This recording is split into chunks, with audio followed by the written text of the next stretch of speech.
Just texted him. Let's see where he was.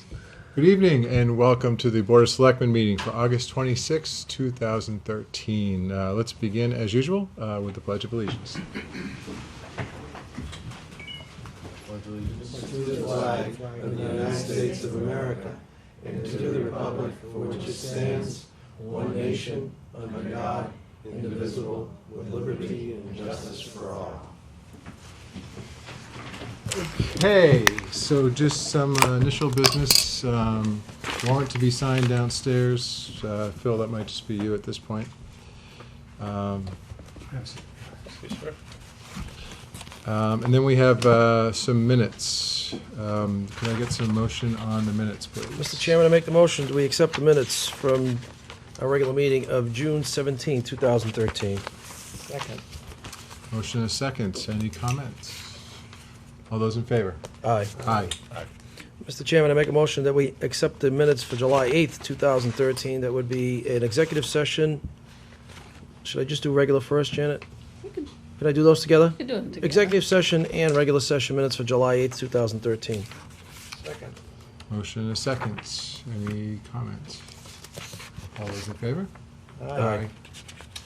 Mr. Chairman, I make a motion to accept the minutes for August 5th, 2013, regular meeting. I wasn't in attendance, so, but I'll second it. Great. Thank you. Motion and a second. Any comments, questions? Dale, do you have, that's July 5th, did you say? August 5th. August 5th. There was one change. That was a Gary quick- had seen it. It said Pledge of Allegiance, I It's think very it said. small change, but, It said 7 Oh, o'clock. yeah, it says instead of 7 5 o'clock, yeah. yeah. so- I Okay. made the change Should be online 5 in the o'clock. office. Okay. Okay. And that's been amended already, so it's in there? Great. Yeah. Just to know I was absent, but, All those in favor? Aye. Aye. Great. All right, so we have an audience tonight, which generally means we have a topic of interest. So we'll start a new business with a presentation by Medicinal Evolution. And I know this is a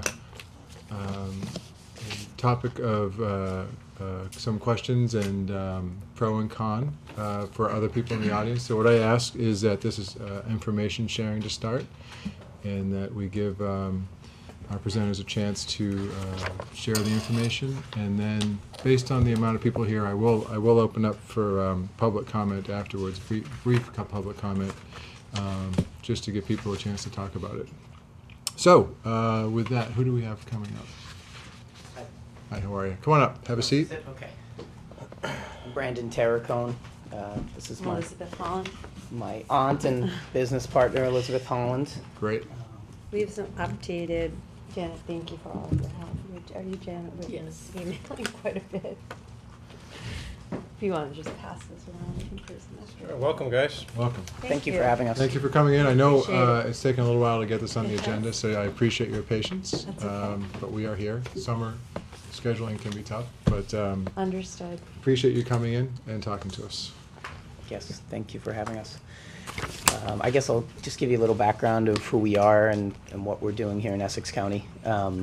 We started our nonprofit, Medicinal Evolution, back in November, December, when the initiative passed here to allow medical marijuana for certified patients in the state of Massachusetts. We have only been looking at Essex County because this is the area that we're from. And we have tried to meet with as many towns and patients as we possibly can to really get a feeling for the right way to put this together. And we had initially, probably three or 4 months ago now, had pitched a specific location here in Georgetown that we were looking at for cultivation. That location is no longer available to us. So because of just kind of the timeline of things, it's sold to another party. So at this point, we are still here because there seems to be a conversation that people still want to have about the community here. And as I'm sure you guys all know, that towns all have to come up with some sort of zoning or or not, but they can't ban the Right. both cultivation and the dispensary side of the process. And our motto has been from the beginning to not do this behind closed doors and try to get a location and then argue about it and meet opposition after the fact. We'd much rather have a conversation now, Okay. hear people's concerns, work with the community. We feel that a lot of the worries are maybe not come from a non-educated point of view based on what the regulations have set up here in Massachusetts and based on the actual protocol for what the industry is going to be. So we want to be able to discuss that with people as well and hopefully come up with a potential location that would work here in town for us to start looking into. Because the Jackman Street location is off the table for us, we're really open to hear and discuss anything, and if it seems like this might be a place for us to continue looking, then we would. Okay. Right, and I just to add to that, at minimum, you know, even if we don't end up here in Georgetown, we spoke with Marblehead, we've spoken with lots of towns and cities, again, in Essex County, as Brandon said, to support, because there are patients that we're gonna be supporting in your community, and again, we wanna be very open about our plans. I mean, this is a family business, I'm Brandon's aunt, and, you know, he's educated me quite a bit over the last, 6 to 9 months, and we are here to answer your questions, and whether it be a full-blown dispensary cultivation center or just servicing the people of your community with medical marijuana. Great. Okay, great. So just a question, could you maybe walk us through exactly what the operation would look like? I think that's one of the questions people would have is, what does a cultivation center look like? How does it work? Yeah, so this could be, there's a couple different ways that this can be set up here under the way the regulations have formatted it. The cultivation center side is essentially a indoor gardening facility. Instead of using the sun, right now the regulations have it to where it has to be in a closed lock facility, so lights are used. And organic nutrients are required, not chemical nutrients through the regulations now. The security at one of these centers is, I like to use the term casino-style security. It blows pharmacy or bank security out of the water for what they require. Specifically, 2 security companies overseeing each other, not just your business. Duress alarms for emergencies, cameras on everything. Anyone in the cultivation center side would be an registered agent only. And we are hoping to work with local, of course, in whatever community we're going to be in, we're going to have to be working with local law enforcement to make sure they know what we're doing, we know what they're doing, and we have each other on speed dial, so that if there's a problem, we have the support we need.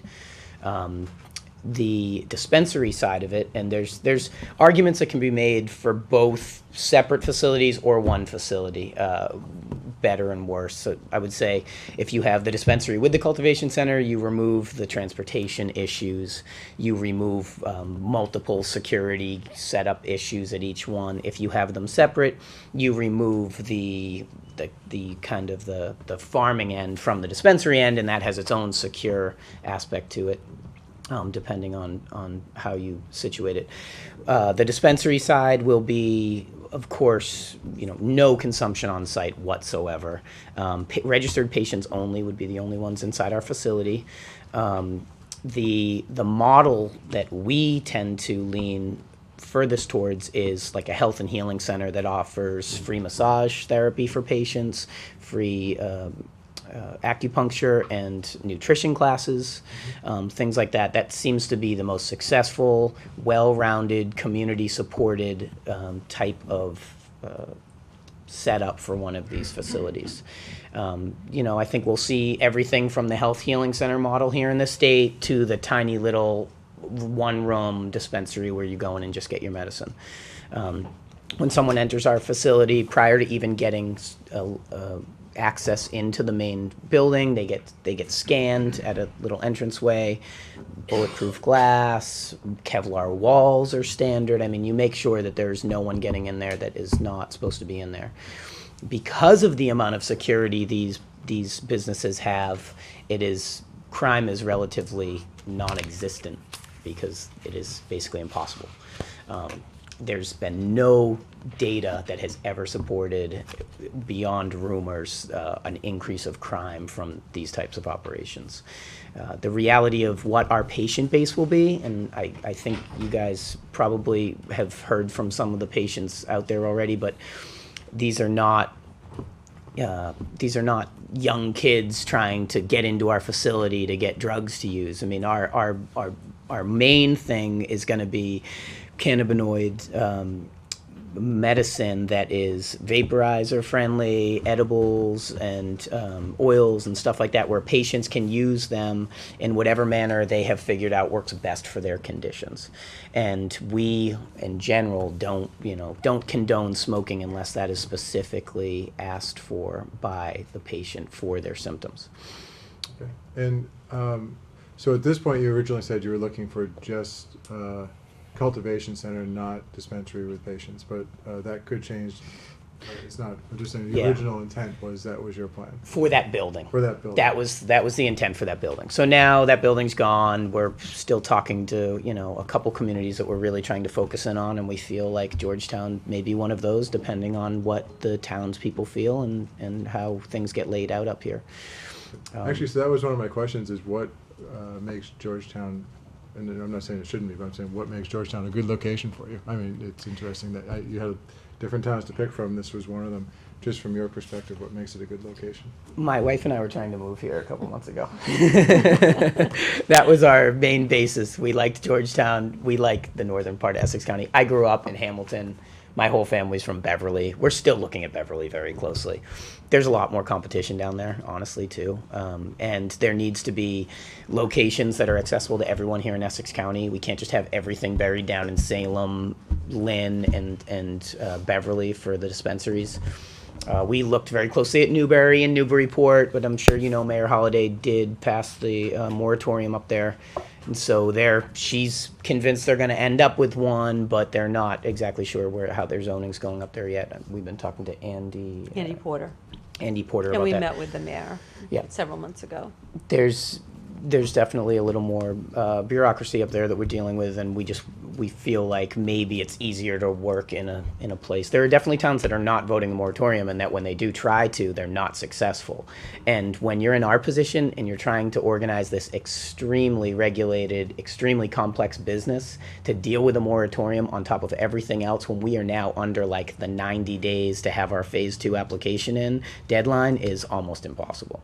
So we're talking to the towns that are still on the table for us to talk to, and we feel like this community is somewhat progressive and understands the needs of the patients in this area, and that this type of location would be accessible for Georgetown, Newbury, Rowley, Amesbury, and Boxford. And right off the highway, we're not looking to locate necessarily on Main Street either, because part of this, from our point of view, is from the patient's angle, where we want patients to be able to go into a registered medical marijuana dispensary with privacy, because maybe they don't want, because of the stigma that is attached to this or can be attached to this, people may want obviously privacy themselves. So we need to, consider that as well. And as Brandon said, it's a highly regulated, I don't know if you've read the regulations, but we've both read the regulations many, many times. It's highly regulated, and it's a very tight timeline. And we just did submit our phase 1 application on Thursday. Brandon hand-delivered it, and it's if we are invited to go into phase 2, we really need to find a location that is acceptable, that's central, and that would be welcoming to us. Okay. I'm going to open up to the board for the rest of the board for questions. But one thing, Howard, I saw you come in the back there. After we have this discussion, is it okay if we ask you a little bit about town process and procedure and what has to? But we'll let you guys. We'll keep going here. But I would like to understand officially how a town zones or response to this, because ultimately that'll be our responsibility. So before I do that, I just want to open up questions to the rest of the board. Sure. Well, thanks for coming in, guys, and thanks for giving us some color into the operation. Help me understand a little bit just about the operation a little bit more in detail in terms of employees, the types of employees, the backgrounds of employees, what they have to go through, the training for the cultivation, and then let's talk about the dispensary after. For the cultivation side, well, all dispensary agents will be, felony-free. They all have to go through query checks, and everybody will have the same standard across the board, not just in our operation, through the regulations. The dispensary side, the cultivation side will have 3 or 4 farmers that are essentially present working on cultivating flower, curing, which is after the plant is cut down. There is about a 2-week drying and trimming period, and then that product gets processed. I say processed, really, it's just getting bagged into the form in which it'll travel to the dispensary, which might be right on the other side of a door, or might be, a stretch away in another town. Other than, this is really just a farm. This is really just a plant Right. at the end of the day. There's really not, But there is required training in the regulations Yes, of all of employees course. as well. Yep. So about handling and security and distress calls, because we need to make sure that we provide a safe environment for our employees, as well as for the community. So we need to be able to balance both of those out. So in the cultivation center, total employees that you expect to have working there? Part of it will be based on our success, but in the first year, we're thinking 5 employees at the cultivation center. Okay, With backgrounds in agriculture and botany. that helps, I'm sure. And then tell me about the dispensary for a second. So on the dispensary side, we picture having a counselor element to it, especially for product knowledge. We're certainly going to be dealing with plenty of older people who have never used cannabis before, might be going through chemotherapy, might be going through pain from surgeries, and of varying debilitating diseases, but those people will need some counseling on how to use the product. That counselor will also be there to try to recognize any drug addiction issues. We are hoping to get some sort of, we were talking about like Laura's background. And Right, a social Like a worker social worker background, type someone of- that's worked in a drug prevention center, maybe a halfway house. We have several people that, so my career is, I've worked in business for longer than I care to admit, but I've focused my career in human resources. So I'm very familiar with hiring all kinds of employees, whether it be janitors to organic chemists, and, engineers and all kinds of different things. So, this is where we would put in, within both throughout our corporation will be, an employee handbook, policies and procedures, safety and security, workers' compensation, job descriptions, what are the backgrounds that are needed, what are the requirements that are needed for those people. So we would look for people with a social services background, with a psychology background, that have worked in these kinds of industries before, and we would hire from that. We're aware of some people that, we've already spoken to about the possibility of joining us. Obviously, all of this is very, we've got to get past, there's a lot of hurdles. It's not for as I've said, it's not for the faint of heart to go into this business. It's, we're taking on a lot of risk, financially, and a lot of sweat equity has been put into this, and we obviously want to make it successful, but we want to start small and see it grow. We don't want to come in and build a huge facility, which is, which is some business models, and that's fine. That's just not ours. But, we'll certainly have people customer service representatives that, are able to service the customer, as well as social workers. We expect the doctors will also provide guidance to their patients, but we'll be able to talk to their doctors if they give us permission. Obviously, that's all regulated by HIPAA, and so we'll follow all of those standard business practices. Really, it's just a different type of business. And the last question I just have right now is, so this town is a interesting zoned town. there were a lot of zoning regulations that were passed after many residential neighbors, were in those zones. And I guess my question is, in your research, what do neighbors have to be cognizant of? What will they expect? If there is a residential area, because they're pretty close, we don't have, and this isn't a Yeah. wide open. Help me I know understand the even your industrial areas do Sure, have yeah. neighborhoods up through there. I mean, one of the things that we need right off the bat is a decent amount of power, three-phase power, and we need, industrial type of setting just to be able to run the business on the cultivation side. We would like to suggest that neighbors will experience no different setting in our patients coming to our facility than any of the other industrial buildings up there. I can't see any reason why it would cause more traffic or more issues for anyone up there in those areas. We certainly need to have our own parking area. We certainly need to have, handicap accessibility and have security to the max. So we don't picture having a house right next to our facility in any way, because it would compromise some of those things for us. But that being said, we would like to have very little impact in a negative format on the community and those neighbors up there. On the positive side, we're a nonprofit. We have a built-in percentage that we're going to give back to other nonprofits within the community that we work in.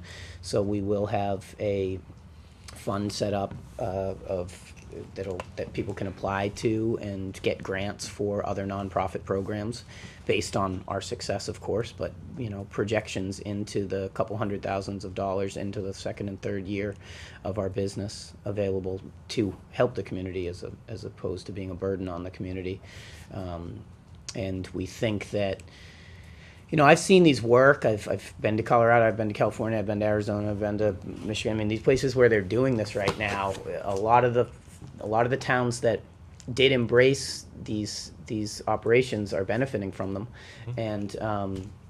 and we think that Massachusetts has a chance to set the gold standard for this. Honestly, there's a center in Rhode Island that's called the Slater Center, which has done pretty amazing things with their setup, and we vision doing much alike, but even doing it better than that, because we are going to be much more based in nonprofit than they are. And well, of course, there is money generated in this industry, and we know that hospitals are nonprofits, and nonprofits definitely vary greatly. We have already set aside a percentage of everything we're doing to give back to the community, as well as giving back in a health community center type of fashion for our patients at this point. Holistic type yeah. of medicines, yeah. Yeah, I have seen a few documentaries on some of the California businesses out there, and it's more like a hospital setting than anything else. It was pretty interesting. California is pretty diverse too, from what I understand. Brandon knows more about this than I do, but where they're not as regulated. So some things are more hospital, and some are a little bit more rodeo. Whereas Massachusetts again is very regulated, and which should be, and as I said, we want to protect the community. We want to protect our employees, and I really see, minimal impact to the community, except the ability to give back. Thank you. Okay, I have a list. Usually I do, but, so you keep saying dispensary, then you keep saying cultivation center, but mostly you're mentioning patients as I listen to you. So what is the real goal here? Are you looking to really just do the cultivation center, or are you looking to do the dispensary? Well, we have to do both. You don't have an option. That's the way the law's written. Okay. There's 35 licenses you have to have grow to your have own. both? And They don't have to be both in one city. Right, but as a company, you have to have both if you get the license. You have to have both, Okay. right. Okay. And either of you have any experience in the healthcare field at all? I work in the life science industry, Mm-hmm. and so I've worked in pharmaceutical companies, genetic analysis companies, molecular device companies. In what capacity?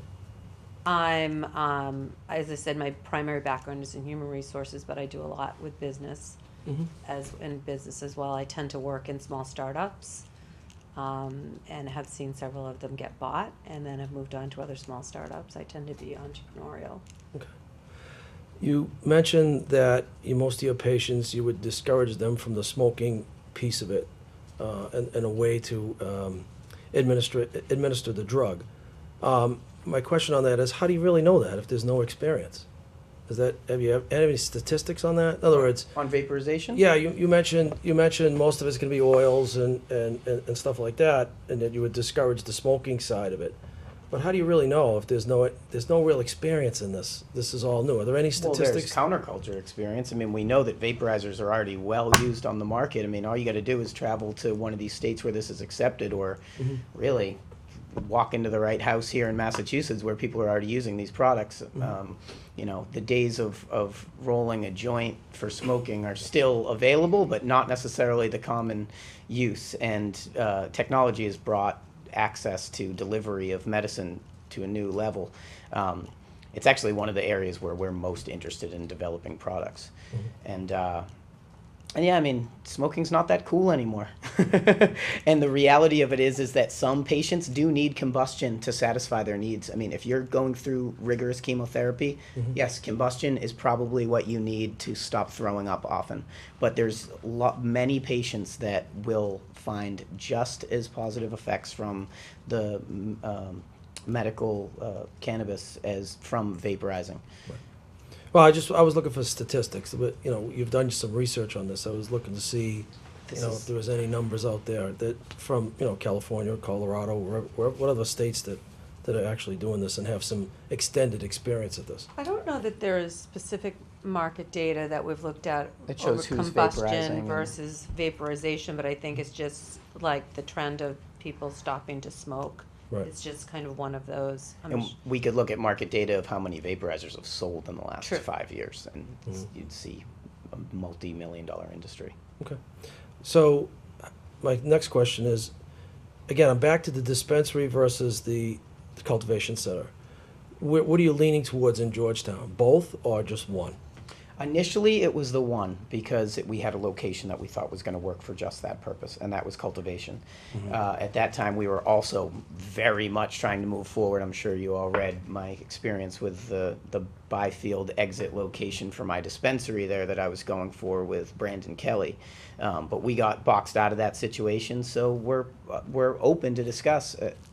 We know that towns have to zone for both, so let's see what is available once we figure out the zoning. Right. I will say this, there are a lot of people, 181 people got their applications in for phase one. That's the field. Here in Essex County, 16. Many people are planning 150,000 square foot facilities that will be absolutely ginormous and have a completely new model for dispensaries. We have been much more conservative in the way we want to roll out our system. We do need to have a location for our patients to come. We do need to have a spot for cultivation. We are not projecting 10,000 patients like a lot of people are. We are projecting 1,000 by the end of our first year, 2,000 by the mid-second year, and we want to see what the need and the demand is before we go out and A, spend a whole bunch of money that we're trying to raise, and B, go ahead and set up a system that is bigger than needed. And this is such a new market. Everyone can project and try to claim they know what's coming. The reality of it is every state where medical marijuana is passed, it is completely changed every year. There's so many changes to the field. In 5 years, we may see a totally different atmosphere around this in the state. I mean, it's the reality. I think it could go a million different directions. I just want to be able to get us involved, work with patients, and figure out the direction that we need to be headed in the right facility in the right location. So that's a good segue to how can you put an application in without a location? That to me just seems even the state requiring you to do that or allowing that to happen without actually having a location in mind or a specific. Difficult. It seems a- very difficult. It's a chicken and egg situation, but Right. Phase one was not. Phase one was just to see if you can cut it to make the application. Though. So Right. now we have to find our location. and And yeah, how I long mean, do you have to do that? We have about 90 days, we assume. Right. 75 days, right. really. I mean, And if you miss it, do you reapply? Is that how it works? I mean, there's We don't even know what the 35 reapplication process will be. It will be, they haven't come up with the reapplication process yet.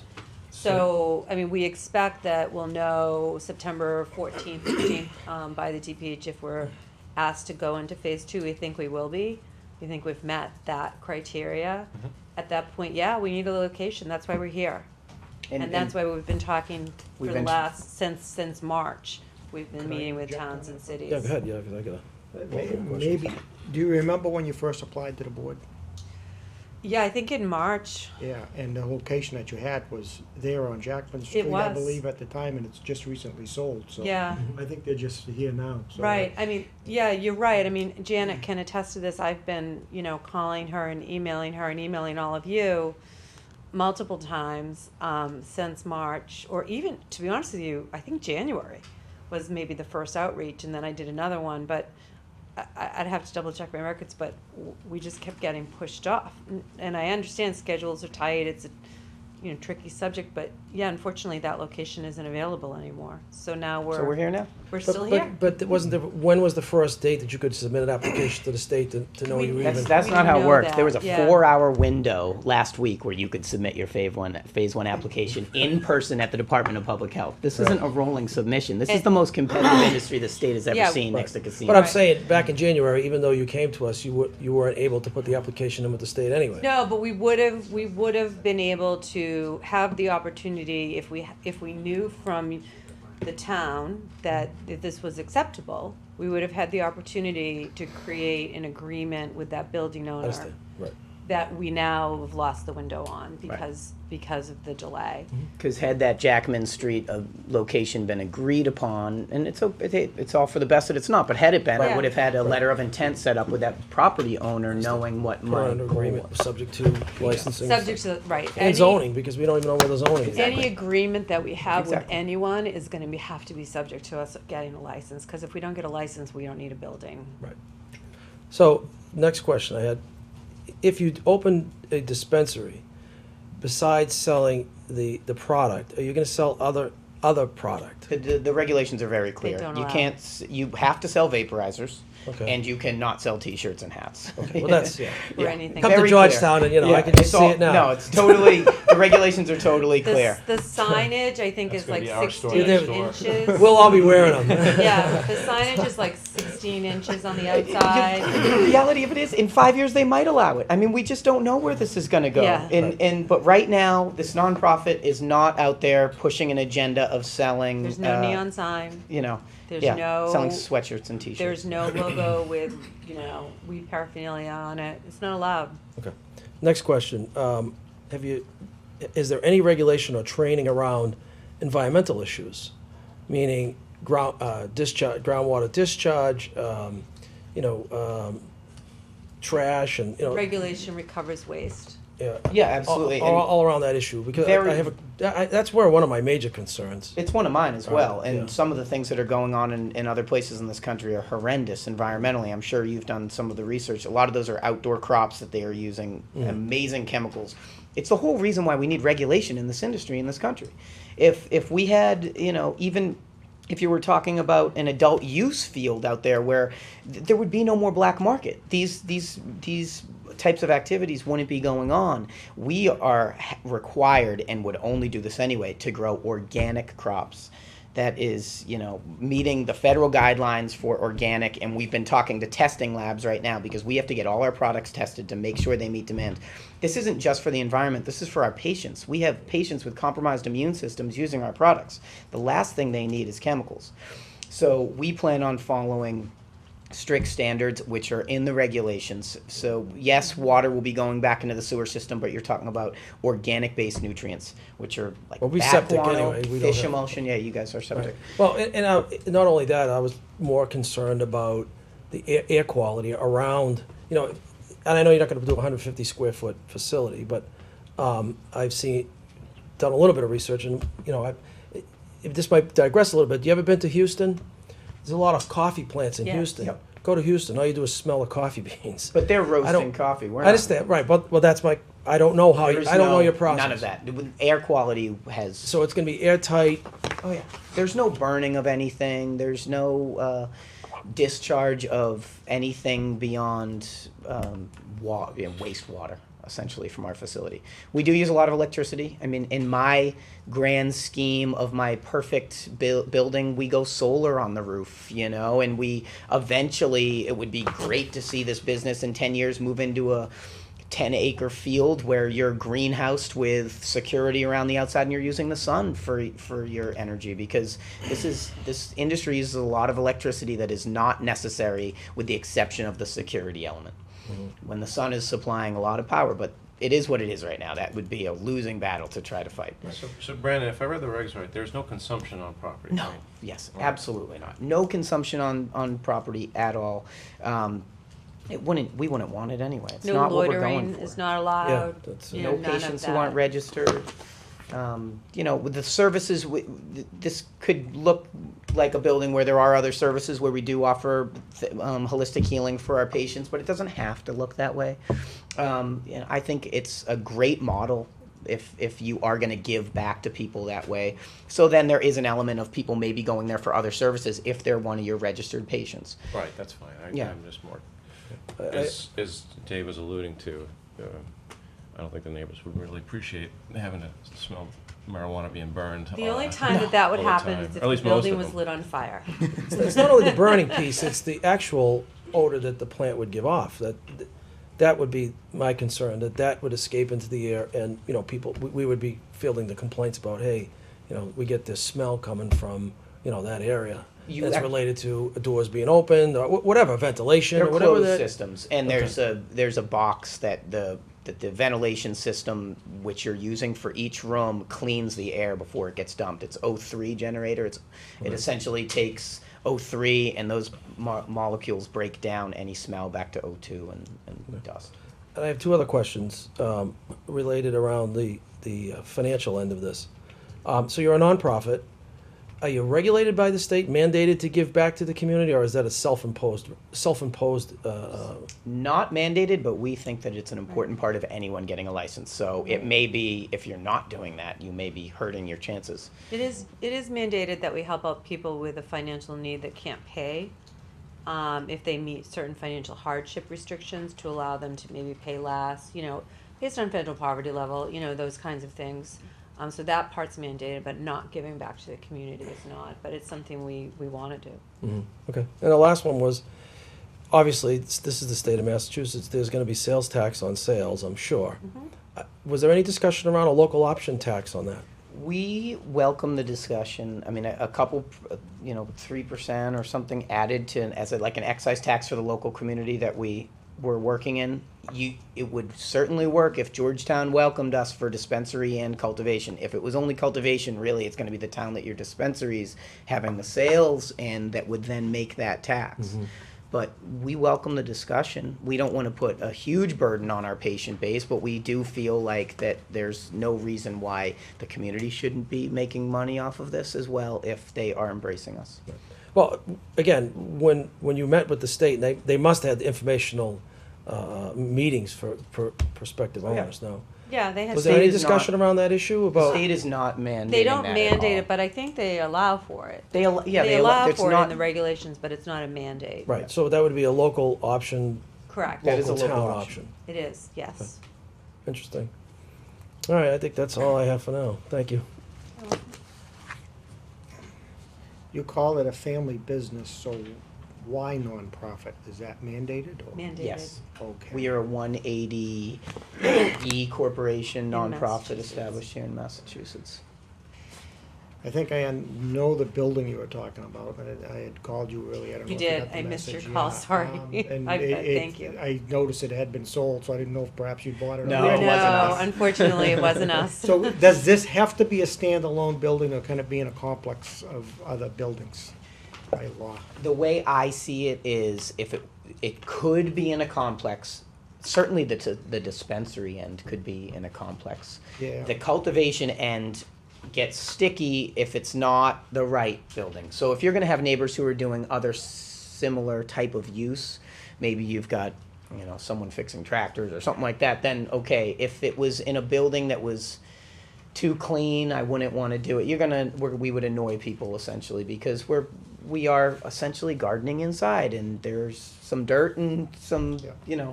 things that go along with that, that if you had, plenty of businesses wouldn't want to have that right next door. So like one location that we are looking at in Beverly where the landlord is really pushing us to use his space, there are other tenants in the building. It's a 10,000 square foot building. There's a dispensary portion for us at 2,000 square feet. There's like a car washing place there. There's like a dog training place. Those types of businesses in general aren't opposed to what we're doing. Where if you had a customer service-based CVS, industry, supermarket, that kind of thing. I for don't the think you'd cultivation want end, it would be next door. very difficult, Yeah. Because of the size of it, this is, I don't know so much a question for you, so I guess I won't ask it. You see it as being able to go both way, as some growing areas with the dispensary, but in a town like Georgetown, I can't see that if you're talking a large square footage, because I just don't know where you're gonna get a large square footage in a retail area. And it kinda looked to me like, when I read over some of what the planning board is proposing, that it be in the same area, which I don't quite understand why we would want that. I would think you'd want the dispensary more in a retail area than out in the commercial area. we But could that's do both. The only thing I do when say you mention is that transportation. the transportation, and then our patients, it's a destination location. So your patients are going to get to you either way. You don't need to be on Main Street where people go, oh, I guess I should stop and get some marijuana on my way home. So it is okay if we were to have our retail side out in an industrial area. I could see that model working, as long as it was handicap accessible and that some of the. You might have been going to that, because this is, do you, in the growing area, do you own all the plants, or do perhaps some clients own the plants? Because The dispensary The owns all the dispensary owns all plants. the plants. okay, Yeah. Yeah. okay, so it's not like a client-owned No. type of thing? Yeah, it's not like a co-op type of situation. The regulations do allow some people in Massachusetts as individuals to cultivate in their homes if they meet certain hardship requirements, which is completely separate from what we'll be Your doing. business. But so that's regulated, but has nothing to do with our license at all. Our license is, everything is owned and we're responsible Except for it. we're mandated to destroy any product if a home If it comes cultivator back. comes back. Right, and that's wants- right, we are, that's right. The security on the growing complex the same as the dispensatory? Yeah, we think the growing complex really is the highest security of Okay. all. If the dispensary was in a different location, as soon as the dispensary shut down for the night, all products would be kept in a safe.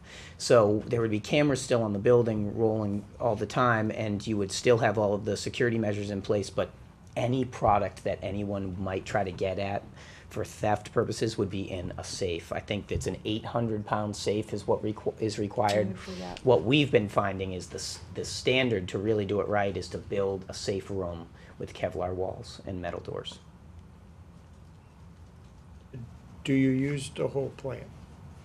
We use much of the plant. We will process anything that is trim that can be used for oils and extracts, which you can make tinctures, and so people don't have to smoke. They could essentially just be putting like a drop of a tincture on their tongue. The stalks are not used, and the fan leaves, the larger leaves that grow on the plant, are not used. And so how do you destroy the part that's not used? It's a good question. There's very specific things in the regulations. So we have 3 options. They either need to be incinerated, or you need to mix them in. I live in that area. Coming to the meeting's really happy, Gary. Not by us. We have to have a contract with a licensed trash. Somebody that's DEP, Yeah. it's part of it's in the regs that you have to have a license with someone that's registered with a DEP to get rid of that. The most realistic one in the Yeah. regs, though, is you grind it up. Yeah. And there's no psychoactive or cannabinoidal. Well, does it ingredients in compost? it. I mean, or, We would love to compost it, but that state's not going to allow that. Okay. Eventually, hopefully, we get there. But no, you're grinding it up. You're mixing it in with other trash, going into a dumpster. 2 dispensary agents have to witness and document Yeah. when it is destroyed. Yeah, So there's never any, oh, hey, what happened to that big pile of leaves we had sitting out Right. back the facility. Not gonna happen. The regulations are so tight. I mean, they really cover so many concerns people have. And we're not looking to hire, believe me, I'm a mother of a 22-year-old, and as much as I love my 22-year-old, I'm not looking to hire him to be customer service rep, because I don't think that he, I mean, not to say that we're not gonna discriminate, of course, although I can discriminate against people under the age of 40, but, we're not gonna hire 18, 19-year-old kids to run the dispensary or to do the cultivation. And these need to be responsible adults. Now, it might be a 22-year-old responsible adult. My son doesn't happen to be one of them.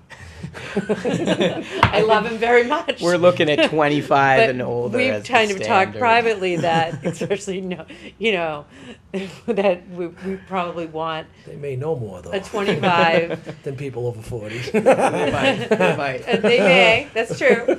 We need responsible But we people who really, understand yeah, the because depth of this this. is, like, we're putting ourselves, our financial, and our reputations and our business, on the line here. I mean, this isn't a joke for us. This is very serious, and we're taking it very seriously. I didn't mean to. My poor son is actually sick today. I shouldn't have said that about him, but we are going to hire responsible, well-educated, people that we can trust. Because if something goes wrong, our license gets pulled. And So. we deal with extremely strict regulations that the Department Yeah. of Public Health has. We all know the Department of Public Health cannot mess this one up. Yes. They've got enough on with their the record right now. Yeah. So I guess just last, I'll make a statement, and that is, I hope I can get it out right, but as you've said, it is state law now. It's gonna be okay. May not be happy with everything that the state does, but just to let you know, this board member is not closed-minded about it. I'm open-minded about it, so. Thank you. great, thank you. We appreciate being here and talking to Yeah. you all. Right. So, from your perspective then, what would you like to see Georgetown do? What's the steps, what would you like to see Georgetown do that enables you to take the next step? Just so we understand, what you're looking for. We would love, obviously, the more areas we get zoned that would allow this, the easier it is for us to make this work. I did spend some time this morning looking at industrial buildings for sale and for lease, and there's not that much on the market right now up there. We feel like if we could get a dispensary zoning ordinance for just the treatment center and an industrial, and maybe in some areas of not the immediate downtown, but maybe in some areas where there are other retail businesses, it would allow us an option to really look for space. And if we could get the cultivation approved for industrial areas, which we really need anyway. I mean, we're not proposing to set this up in anyone's barn in their backyard by any means. It's just not going to work. There's so many elements to it that you need to make this work. We would hope that at that point we would be able to shop and find a building that might work for us. It's hard for us to shop without the zoning. We've learned a lot about zoning, talking to a lot of towns in the last few months. Yep.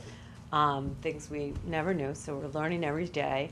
And we would also ask you to give, if you choose to zone, and choose to support us, that you give us your ideas of where something like this could be located. You know your city better than we do. And we would certainly, welcome your thoughts on that as well. Great. So we have a proposed bylaw for fall town meeting. Well, I was actually going to bring up Howard with that. So, first of all, thank you for coming in and your patience. Thank you. If we can maybe keep you around a little longer, I'm going to have our town planner come up. Okay. Do you want us and- to stay here or go back to our seat? We'll send you back if you want. Okay. And then we'll also allow, if anyone in the public here wants to speak, and if they have questions you can answer, maybe we can address Yeah, them at that time. absolutely. So thank you. Hi, Howard. Hi, how are you? Great. So, I First of all, heard thanks. most of the commentary. good. As a town, what's our process? Where are we at? What's your opinion? I know you have the planning board. Right, our first opinion public as well. hearing on a medicinal marijuana bylaw is being held on Wednesday. Okay. And the whole in brief, the purpose of the bylaw is if somebody, as you heard today, comes to Georgetown, how do they process their application through the municipality? And so the bylaw is to help them understand, similar to any other application, the steps that need to be followed as they go through a review. The state level has the whole use highly regulated, the operational aspect of things. But how does the municipality accommodate the proposed use locally is the whole thrust of what the bylaw will be.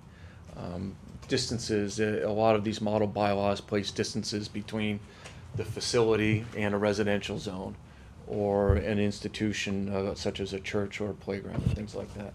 And is this separate from a zoning bylaw, or is this all combined?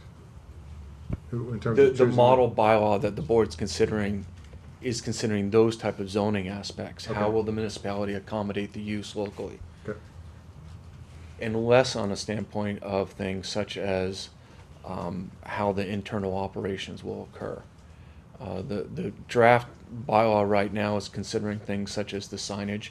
You heard some discussion before of what the signage would be. We want to make sure those things are accommodated to a higher level than what the sign bylaws are. Hours of operation. It's really to make sure that it follows with any other zoning bylaw in terms of health, safety, and welfare. That's what we hear about so many other the zoning bylaws. Make sure that the use it's not noxious and it's being accommodated locally without any detrimental impact.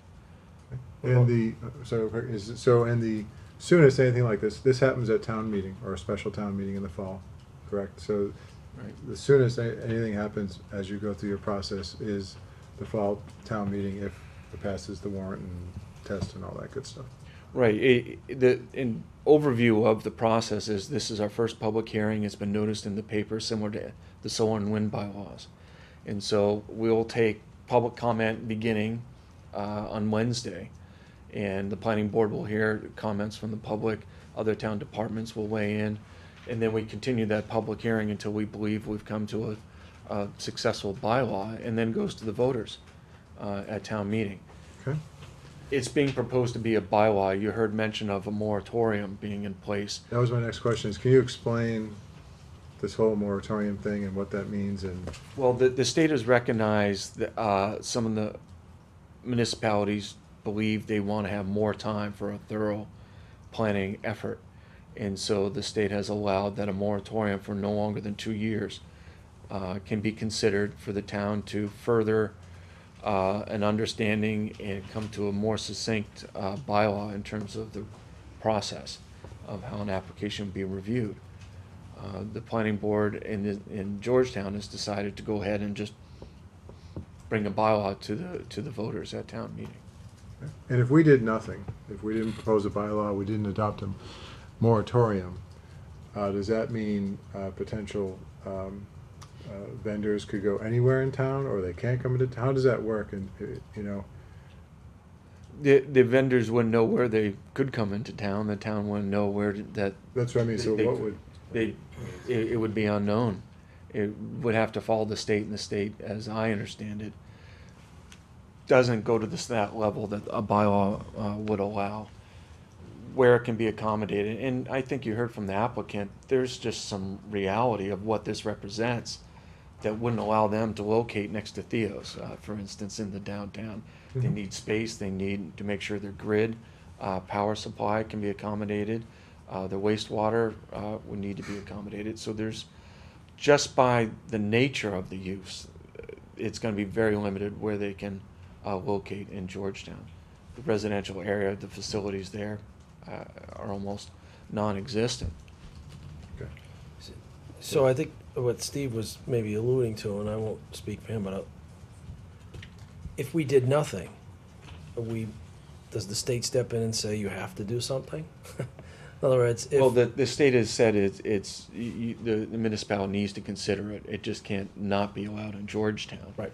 And so I So if that process would took- consider that as being the state saying you now need to. Right, well, if that process took 5 years, it could take as long as we want it to take.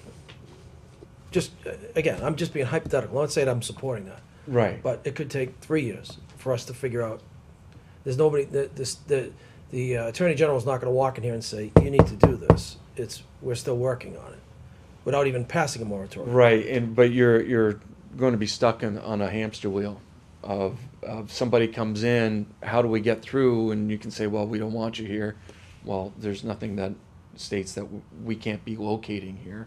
Right. And so it's without clear direction. If the approach were to be more, the ball's now in Georgetown's court, how are we going to deal with it? You should address it, and if you're not ready to address it, then you consider a moratorium. Okay. Well, that was my question. All right. Okay. What about traffic?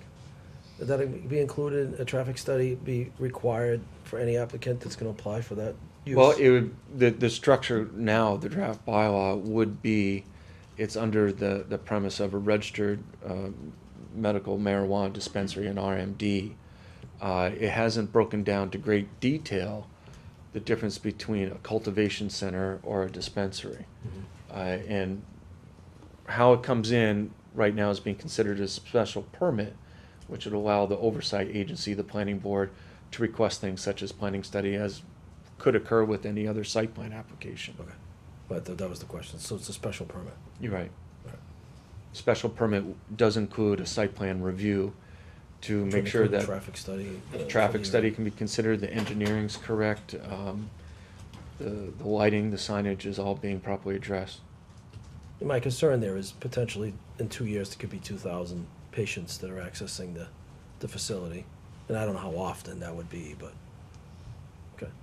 Right, That's and what my concern it's, 2,000 is a lot, and Right. to Traffic accommodate wise. that, you just can't be in the central district of Right, Georgetown. exactly, well, that's the point, okay.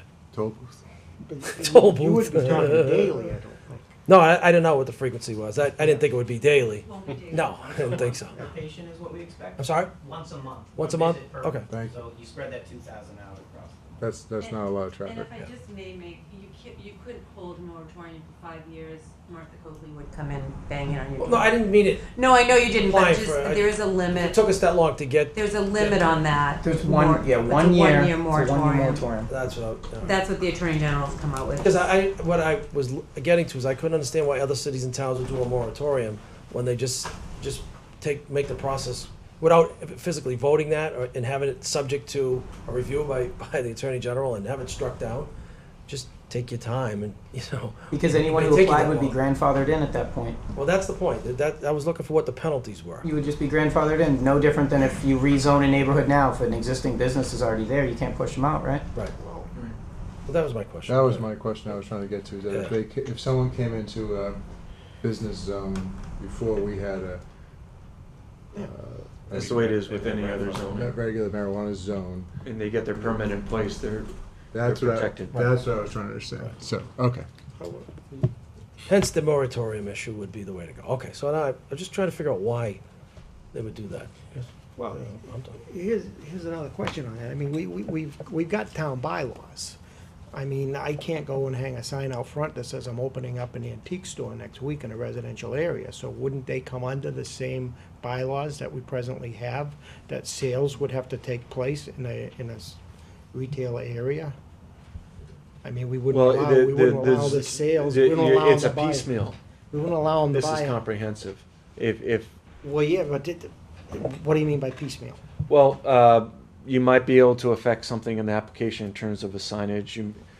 There isn't anything to say that if they come in seeking to open up a retail operation, that states what type of retail operation they are. The use isn't in our bylaw that says you fall under this But guideline. I There guess- isn't any clear direction. Are they agricultural? So that, Are they retail? okay, so yeah, somewhat agricultural, you do get around many bylaws. Right, Okay. the sign might fall under the sign bylaw, but what brings them through the town? And that's what the actual specified bylaw will do. I would think sales of some type if you're doing sales, but, So Well, if they're yeah. cultivation only, then we don't have a use that. But we're on a path now, right now that the our planning board is driving a bylaw for the selectmen to vote on, to put on the warrant for the town to vote on. I mean, we're on that path In right this now. fall. And I, if I could Sure. continue one more question, and I brought this up earlier, it looked like, from what I read on that bylaw, that we weren't looking at different zoning for cultivation and dispensatory. It looked like it was combined. And I just don't see that fit, because you could hear the square footage that they were talking about in Summit. I mean, I just can't Right. see finding that in some of the areas that, Well, the structure of the Thought. bylaw right now considers it just as an RMD. And under that falls the idea that it's cultivation and or a dispensary. And so it was a effort to make it a little bit more simple, as opposed to, well, you can have a cultivation center over here, but not a dispensary, and dispensary over here, and not a cultivation. It considers both more in terms of how it can be situated in town. didn't seem like a good fit. I mean, but that's for Wednesday, I guess. And That's that's really- what that's happens really with the the problem. public hearing, is if there's some vocalization about how we'd like to see broken into greater detail, then that's something we'll pursue. Do you have some? I do not. Any other questions for Howard? Great, so actually, Howard, thank you very much for that. Well, I hope I answered some It questions. was great, that was great to hear from. I'd be happy to come back. Sorry. Actually, maybe later, if you stay. Yeah, I'm Yeah. staying. And update the board with the process, and the applicants that were just here speaking are more than welcome to come and add comment at the public hearing on Wednesday as well. That's great. And just for everyone's clarification, since we do have our large TV audience, the Wednesday, where is the public hearing Wednesday, Howard? It will be here. In this room? Third floor, town hall, At 7:30 7:30. PM. Okay, great, thank you. Okay, so I believe we may have some interested residents here tonight who, I did not poll the audience up front, so I'm not sure. So I wanted to just give people a chance to speak an opinion. We have received a couple letters in correspondence. One I guess you'd call pro, one I would call against. Those letters are available from Janet if anybody would like to see them. But I guess I would just ask two things, is that opinions can run strong, so I would just ask for kind of professionalism and politeness when people speak, which I'm sure will not be an issue. And also brevity, in terms of we are going to have a hearing on Wednesday, but people did make the effort tonight, so I do want to recognize you. Also, just name and address when you speak. So I will open up the floor. Would anybody like to offer public comment? After that great intro, no hands? Come on. Pam, go ahead. Okay, my name is Pam Lundquist, and I live at 10 Hawk Way. Full disclosure, I'm also a member of the school committee, but I'm not speaking for the school committee. I'm speaking as a private citizen. And, I appreciate you both coming here and giving a very good informational presentation. I learned a lot. I understand that you see Georgetown as a good fit and kind of community for you. One thing I do know about Georgetown is that there's a lot of people here who are very committed and invested in our youth, and of all ages, but particularly of teenagers who are very vulnerable to substance abuse. And I would never, in a million years, if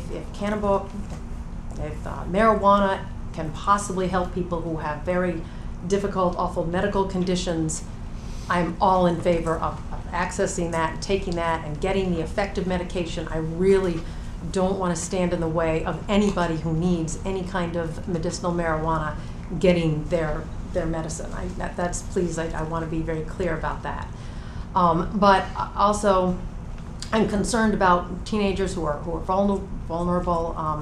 1 out of 6 teens who regularly smokes marijuana does get addicted, and addiction is a very serious disease in and of itself. I believe it's maybe 1 out of 10 or 1 out of 9 for the whole population, but youth, their brains are not fully developed. They're not fully developed until age 25. as you may have picked up, I have young teens and, you know, even 22. I'm where counting it's- on that. You know, I compare the brain of a 25-year-old as a baked brownie, and the brains of kids that are a little bit younger as kind of brownie batter, and it's kind of soupy, and you have to be very careful.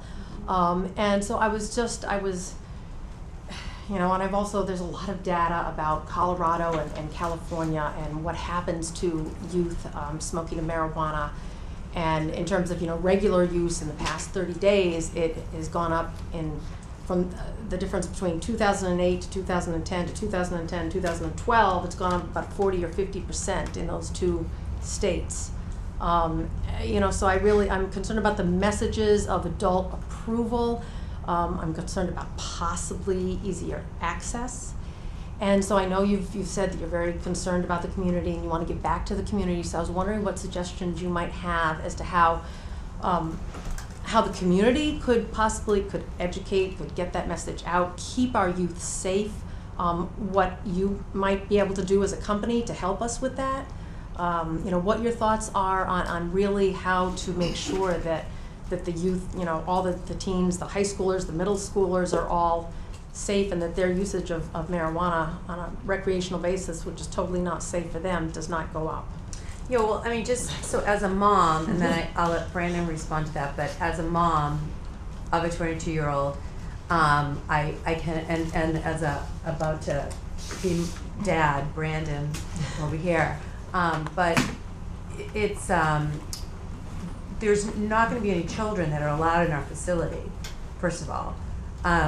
Secondly, I think your statistics are a little bit skewed only because they were just all on the black market before. There were no statistics. So Well, to this say is that the since increase, medicinal marijuana has become legal in California Yeah, and Colorado. exactly. But now they're willing to take a poll. Now the kids are willing to say, Right. "Oh, I smoked before." They just Right. lied about it. they just lied about it. So I Well, think that there's they're statistically, I mean, right, but there were So- studies If I done. could just read, so just, I'm I mean, sorry. we will have the public hearing. I think it's a good question. Just your opinions on things you could do to support the community in a positive Fair way. enough. fair, yeah. I don't think we're qualified to run a drug education program, but would we support one? Of course we would. Yeah. You know, I don't think that I don't think that it would be right for anyone if we were the ones that were then teaching drug prevention program. You know, it's not necessarily the right fit, but we would definitely support one if our nonprofit is applied to by that type of program for funding. We would certainly support that. And I think that it's also important to recognize that the way in which we package marijuana is child-proof and inaccessible to young children. And the way you have to label it is that if the children are getting their hands on it, at that point the parent is being irresponsible or the user is being irresponsible. And Yes. pharmaceuticals are a very real thing in this state, and Yes. we have pharmacies, and you can still get OxyContin, and you can still get Percocet, and you can still get. This is big still, problem. you know, when you compare some of those things, it's hard to justify those and not justify the plant. It's very hard to justify that those should be available to our population, especially when you look at that data, which is very real data. Addiction to opioids and the number of people going through those. And I don't disagree with you, it's a problem across the board. Yes. I think the medical marijuana market is dealing with it more so than the pharmaceutical industry right now in this state. And Right, well, yeah. you know, and I think that there's something to be said about a And it has to do natural. with the history of marijuana and how that's been perceived by kids and adults for a long time. I don't disagree with you, but I can tell you this, that the same patient who might otherwise have Percocets or OxyContin in their cabinet might now have cannabis, and I believe it's much safer for them to have cannabis in their shelves than OxyContin. Well, But I think, so I'm just gonna jump in and say, supporting positive community education for teens, you know, you're there. Yeah, And I absolutely. think, Yeah, we don't want you know, kids I getting our think, products. We're all on the same page there. There's no doubt about that. Right. I mean, of course not. That's unless they need it.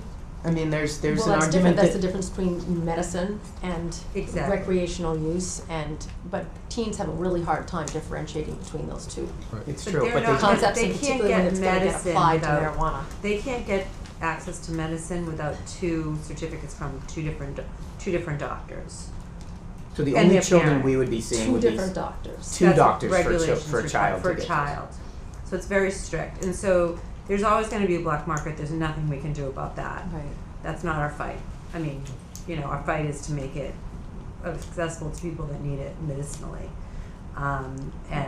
But yeah, a child under the age of 18 needs 2 different doctors to write a certificate, and would, you know, then would be supervised by their parent. Okay, thank you. I appreciate that. And again, plenty more discussion. Hi, my name is Ben Sylvanowitz. I live on 80 Jackman, and we're talking about healthcare experience. I spent 35 years with the Cambridge Health Alliance, and we had a methadone clinic there that was to help people get off heroin. The issues that we had was not necessarily the patient, but the element that was brought with the patient to come and get the methadone. Caused great concern to the neighborhood.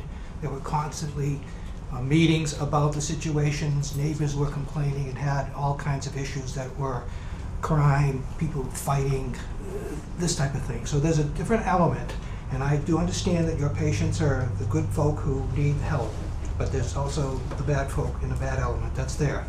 So as a resident and a concerned person, I wanted to bring this forward. The other side that I'm looking at is as a homeowner. The internet's a very big place today, as we all know. You can go look up sex registries, sex offender registries. You can go, and perhaps in the future, realtors will look up, is there a marijuana dispensary clinic in your neighborhood? Does it devaluate your property? Is your property worth less? The traffic, and I say the traffic, if the plant was going to be on Jackson Street, I was very concerned because they speed down there at 30 miles an hour. They go much faster than that now. So, you know, those comments is I think the residents need to have an input into it. I've never been to a meeting here. I've lived here for 13 years, and I'll be back again as needed as I become involved. I own the Main Street Mini Mart and D&J Liquors, and that's up in Byfield where the other site was proposed. When I first bought the store, we used to sell paper, marijuana wrapping paper, and I was very naive, and it goes to my sons, what is this? What are we selling? So, I mean, I understand that there is a community out there that uses it, and I understand that this is for medicinal purposes, but however, the element of people that are involved, as the culture of people that are involved with this is bothersome to me, and also what my property is going to be worth in the future. And that's my statement. Thank you. I appreciate it. First of all, thank you for coming tonight. And I do think it does speak to where the zoning occurs. So I would highly encourage you and others to participate in that process because you know, as we discussed, in essence, these businesses will be allowed in all towns, and it's a matter of kind of where and the regulations around it locally. So I think you bring up some very valid points, and I think that continuing that discussion in this process in terms of where we pick that zoning is very important. So thank you. Any other? Yes. My name is Jill Osborne. I live at 18. I'm already tearing up.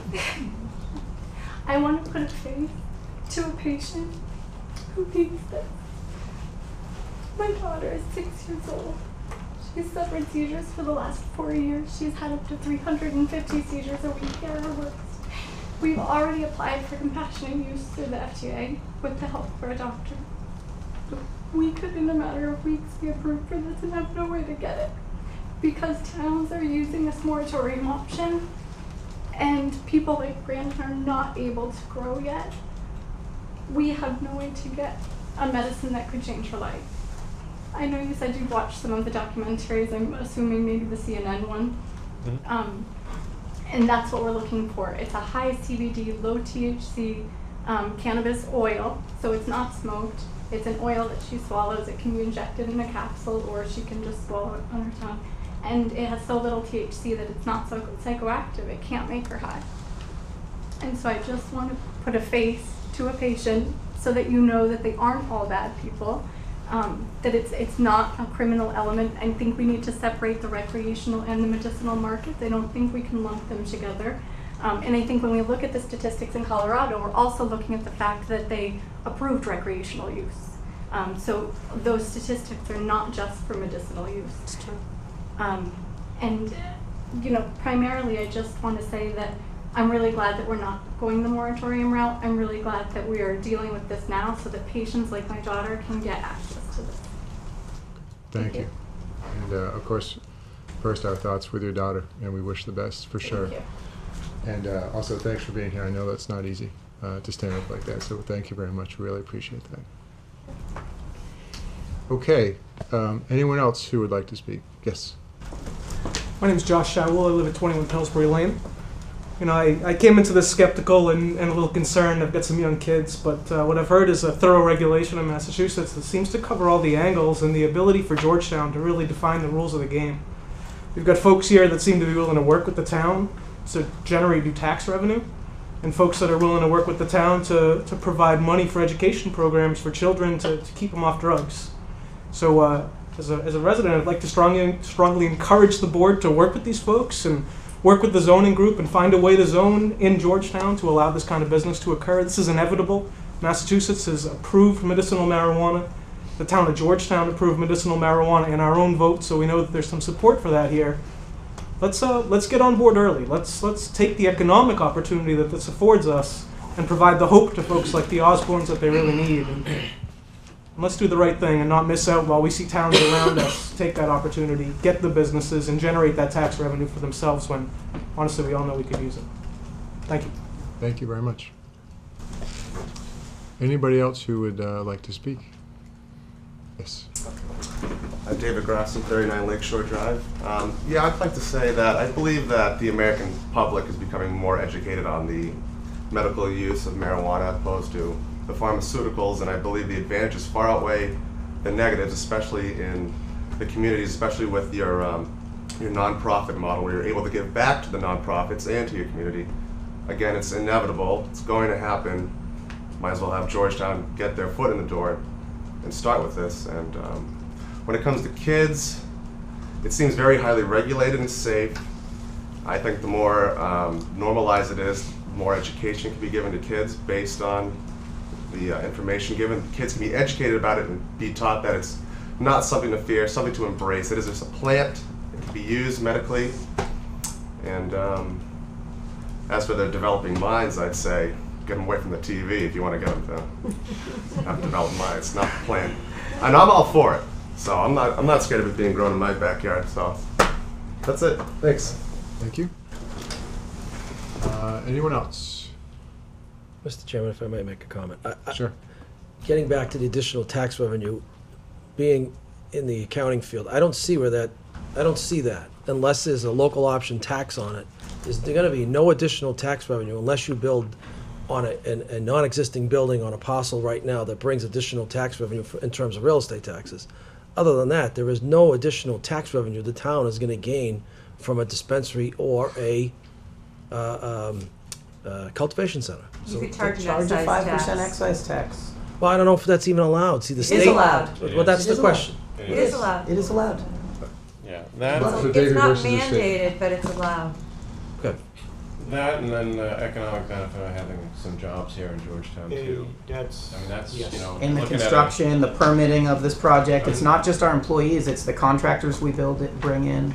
It's definitely something that is, has to be taken into consideration, especially in this economic environment. We're trying to encourage business to come in here, set aside all the moral questions of your business for a second. But, you know, there is an economic benefit.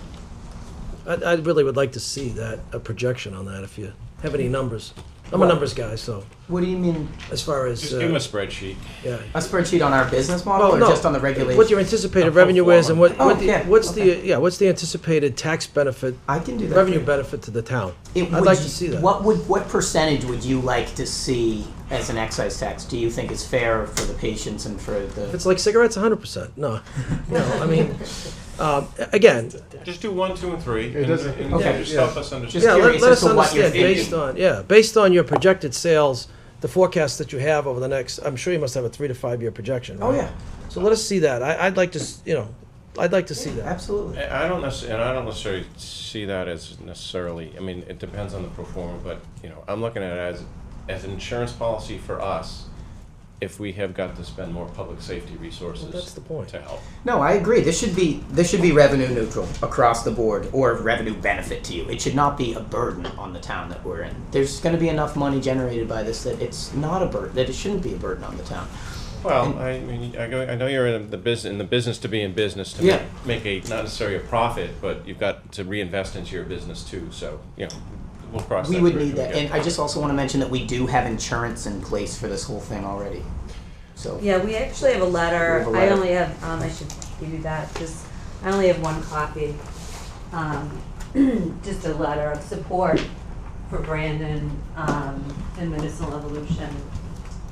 Jen, maybe I can just give that to you. Yeah, if we you can don't- get that distributed, that's great. If you don't mind, you can just make copies. I have the original, but I should have made copies and didn't have a chance. Elizabeth, you handed us a document that says company confidential. confidential. It's a public document now. Becomes a public document. Do you want this back?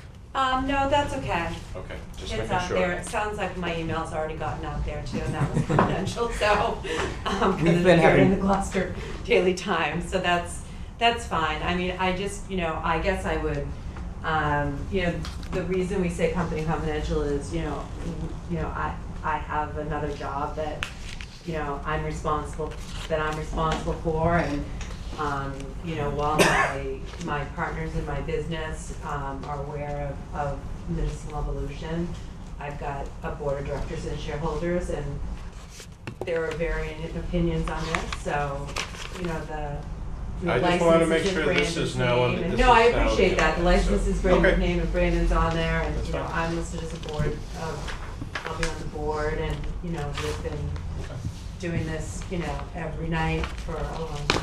Okay, great. I just want to mention the press that, I get hit up by the press like daily. And Georgetown, for some reason, has been the hot topic of press for me lately, We even don't though know we're why. looking at all these different towns. So they try to pin us on information that is completely false all the time.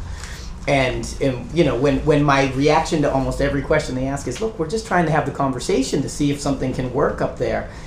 So you're saying that you're going for this location here? No, none of that is actually true. We really want to work with the town to make this happen. Well, the Jackman Street location was an option. It was nothing we were going to move forward on until we discussed it with the town.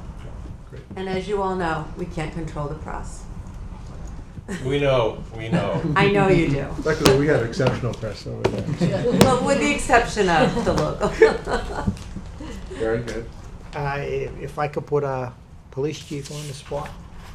Sure. Is available. Do you see any added, or much added to your department with a facility of this type coming in here? Well, I think I researched the draft bylaw. I met with Howard. I met with my counterparts in other communities, and it's much too early to even determine what law enforcement's role will be. I mean, similarly to having a building that has security requirements, a bank, a pharmacy, this particular facility will have the same regulatory guidelines. And once the legislative process is done, then law enforcement comes in, and we have to obviously enforce whatever laws are made by that legislative body. So it's much too early, and I've reserved any comment only until this process vets out. I think that's the important thing to do. I'll attend the public meetings to answer questions, but it's much too early. Thank you. You're welcome. Okay, I'm going to move on at this point. And again, I want to thank everyone for their contribution to that, and some extremely good points and some great information shared. And I will remind everyone, it is Wednesday at 7:30 in this room will be the public hearing sponsored by the planning board. Okay. Thank you for your Thank you. time. So now everybody leaves. So You want to stick around for the other stuff? a lot more exciting stuff to come. Is there more exciting stuff? Should we stay? Surplus property, street acceptances. We understand Here there's my passions on both concerns. sides. We don't disagree. I'm just going to, if I can, quick, is Heather here? Heather Vaz is, oh, hi, come on up. I figure you've been waiting patiently, I think. No, actually, it's been very interesting. I've enjoyed kind of taking it all in. So, Good. so So maybe you can talk to us about what you want to do here. Yes, I'm here representing the Boxford Elementary School Trust, and we do a lot of fundraising to try to get new technology into our schools, as I'm sure you guys do the same thing. And this year we came up with the idea of having an Oktoberfest event, and we fell in love with Camp Dennison because it's the perfect Oktoberfesty kind of location. So I am here. We've actually submitted the application for license for a liquor license. I guess it's not a permit; it would be a license or One-day a one-day permit. Right, exactly. And we have. I'm sitting here in place of Marlene, who actually I think met with the chief, and he approved the chain of custody. I guess you guys are the last stop, but he agreed that he would support us, provided we have a police detail, which he will designate for us on that evening, and we have liability insurance that Best takes out. That's $2 million, and we have contracted with North Shore Bartending Services. They also have liability insurance, and they're tip certified bartender. Sure. So what we want to do is have a cash bar, just beer and wine, and we want to do beer sampling, beer tasting, and possibly wine tasting, although we're still working that out because when you're looking for donations, you have to, sometimes things change. So we have a beer vendor that is also tip certified, and that is Newburyport Brewery. They'll come in and they'll let us taste 3 samples. There'll be 1 ounce samples. Sure. I mean, there's very strict regulations on that. And then the wine samples would be the same if we are able to, we are talking to a couple of wineries, Mill River Winery in Raleigh or Willow Spring Vineyards, and they said that they're considering coming in and doing some tasting, and again, it would be a small amount and probably 2 or 3 samples. What hours are you looking to run? We're 7 to 11. We're probably 7 to 10:30, but that won't include the setup and the breakdown, of course, which we'll coordinate with Don Anderson at Camp Dennison. But yes, it will be probably 7 to 10:30. So we would stop serving a half an hour before. I think the bar would have to close, and of course we'll have non-alcoholic beverages and lots of food, lots of German food, and a little Oompa 2-person band, Hilda and her sidekick. She's gonna wear the hat. You're gonna wear the hat. Dave, they didn't ask Well, you she to- actually wears the wig. She's a riot. She's very funny, but she has the wig, and they play all the German music, and we do raffles and the usual things. So. Well, you hired the right bartender, because I know George personally. good, So George, good. they do a great job. Right. So Yeah, we George is good. Great. yeah. Chief, anything you So- want to add? No, the permits that we've processed down at Camp Dennison have been very successful. We've had no problems whatsoever. I believe the Newburyport Brewery was also down at the American Legion Beach in a concert series, so we've had absolutely no problems whatsoever. Great. And Mike and Jen, anything from our side in terms of paperwork details? We're all set. Yeah, I have a license, the license for you to sign. Great. All right, Mr. Chairman, I make a motion to approve the 1-day liquor license for the parents of elementary school children from 7 to 11 on, the actual day is, am I not doing this right here? October 18th. October 18th. October 18th at Camp 2013. Dennison, 2013. Motion? Second. Any comments or questions?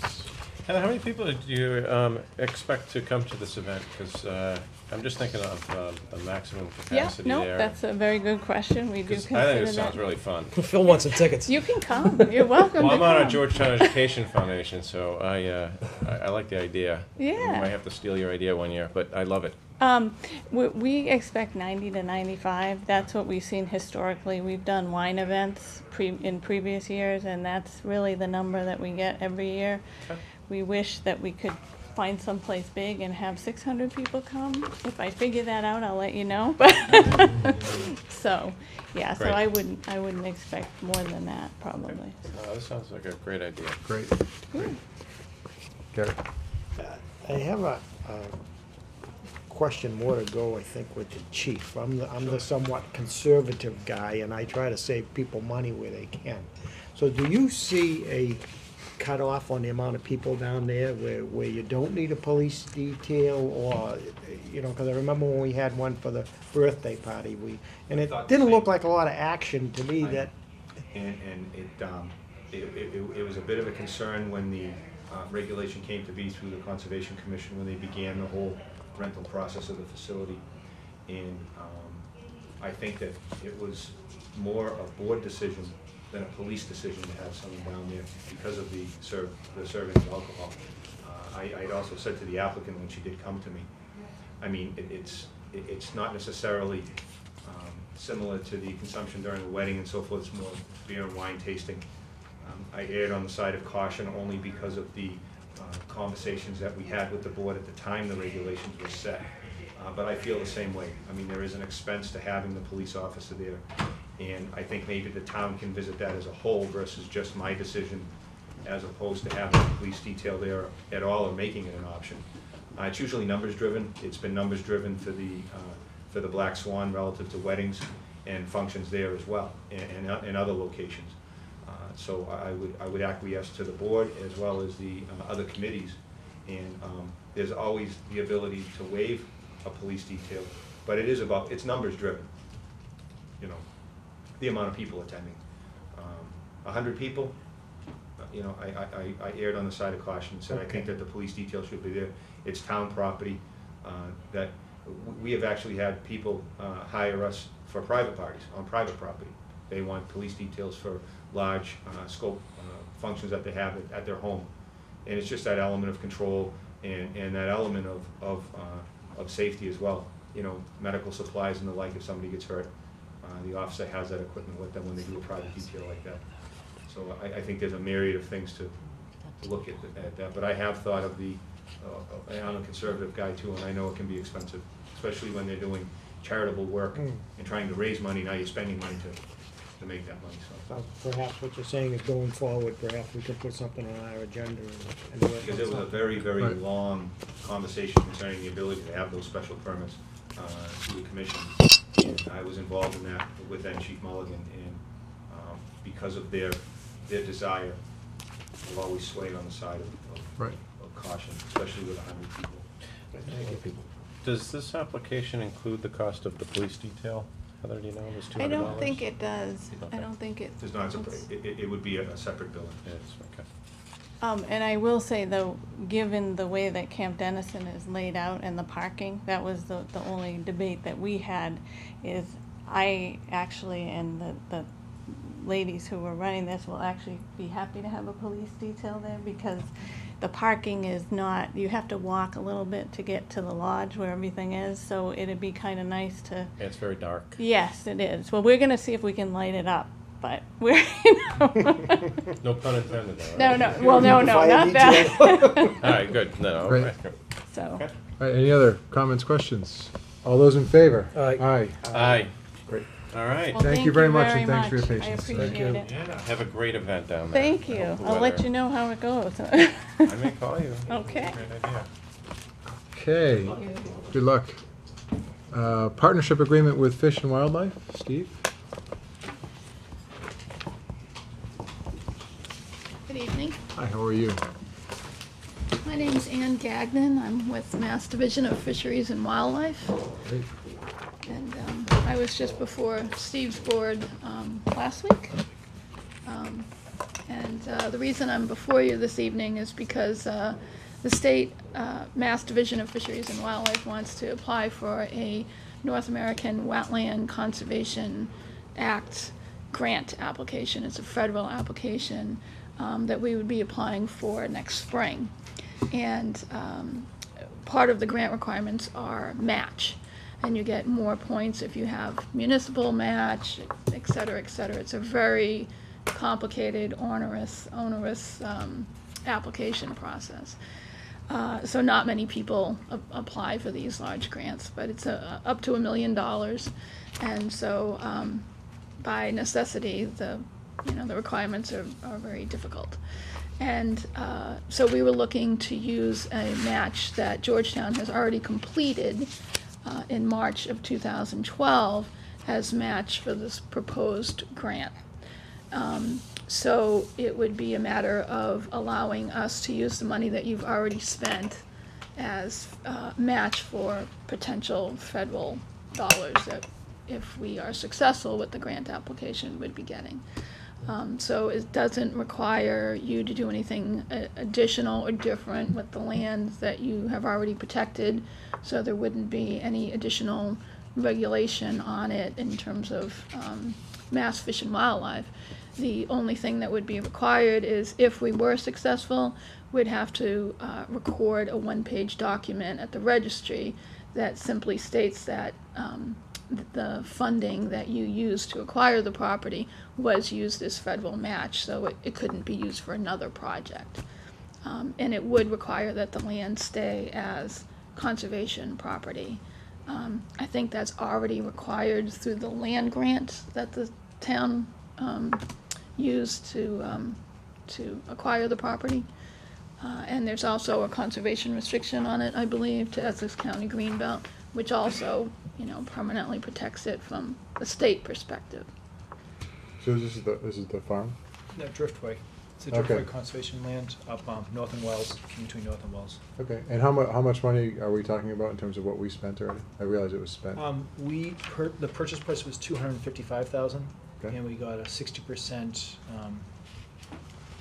land grant, so we got 60% of that back. I think it was, we paid roughly $115. 153. 153, sorry, and of that. Oh, excuse me. 102. Sorry, 102. Of that, half of it was state money, because it went through CPC. So the town fund, you're talking, $51,000 for 30-plus acres, which is a pretty good deal. Okay. And just out of curiosity, not that this is even a determining factor for me, but the grant you're applying for, does any of that come back to benefit Georgetown? Right now, that's not necessarily the case, I don't think. However, as I stated, there's lots of match requirement, so it kind of depends. There's two different components to this application. One is a permanent protection land acquisition component, which this would fit in as match. The other component is a wetland restoration component, so it would depend if there were any projects in town that Okay. So were salt marsh related. We'd have the right situation. Right, Right. so. To be honest with you, the commission isn't really supporting this for that reason. It's the right thing to do. Fish and Wildlife and wrote a really nice support letter for our land grant that helped us get that 60% match. It's a state agency we work with all the time, and they actually support us 99% of the time. This is the one time we can actually give back and support them. No liability, no cost. Just pretty much saying we'll continue to protect land that's already protected. Right. And again, I wasn't really proposing that. I just wanted Yeah. just Valid curious, question. curious in terms of. It'd be great if we I could was get wondering some what back. money's coming back. It'd be great so. for some of it to come back, and if we can find a restoration project, we can apply for it if they get the grant, and definitely take advantage of it. How about Right the- now, we don't How have about the any. fence on Elm Street? Yeah. We need $50,000 to. I don't think a do little fence work would over. would Yeah, but qualify. it's attached to the pond, It's though. removing a and fence, it's not adding a Removing a fence. fence that's I don't know, is there any room in there for? Let them get the land grant. let's- I'm let's, serious, I'm really so- being serious, I'd like to Mr. pursue Chair, that. if I may. So if I understand this correctly, it sounds a little bit confusing, but I think I understand this. So because of the investment that we made with your help getting the grant, you're able to go back and take that investment and use that as parameters to help you get your grant. And that grant, if you're successful in achieving that grant, will then put a state wildlife conservation restriction on it, or will it remain with the Essex Greenbelt? It would still remain with Essex County Okay. Greenbelt, so the state would have no involvement in terms of regulation of that parcel. No management, no control at all. they're just getting credit for protection that we're doing, kind of. Okay, great. I just want to make sure. Yeah, Yeah, no, that was a good question. And Mike, the board processes a vote to authorize or me to sign? Is that Yes. Okay. Gary? But you're applying, I believe it was for a federal grant now, and you mentioned restrictions. Are they any stronger than what we presently have? Because I felt that the restrictions with Essex County are a little strong, and I would like in the future to see a little more leeway. So you're not putting any added, so the question's Yeah. more, I think, for Steve also. No for- additional. It's actually less restrictive. All that's required is that the land doesn't get developed. As opposed to Essex County Greenbelt's conservation restriction probably has much more stringent restrictions as to what you can cut and where you can place trails and signage, et cetera. On that particular property, we did build into the conservation restriction a parking lot at the end of Wells to access the future rail trail, to access Crane's Pond on the other side. So it's a very restrictive conservation restriction because that's by design, but it actually is fairly flexible to allow for uses. Not many open parcels of land are allowed to have a 200 by 100 foot parking area at the end of it. So that was built into that particular property, just per that discussion. Entertain a motion? Mr. Chair, I move that our chair signs the agreement for the North American Wetlands Conservation Act Proposal Partner Contribution Form for the Great Marsh 2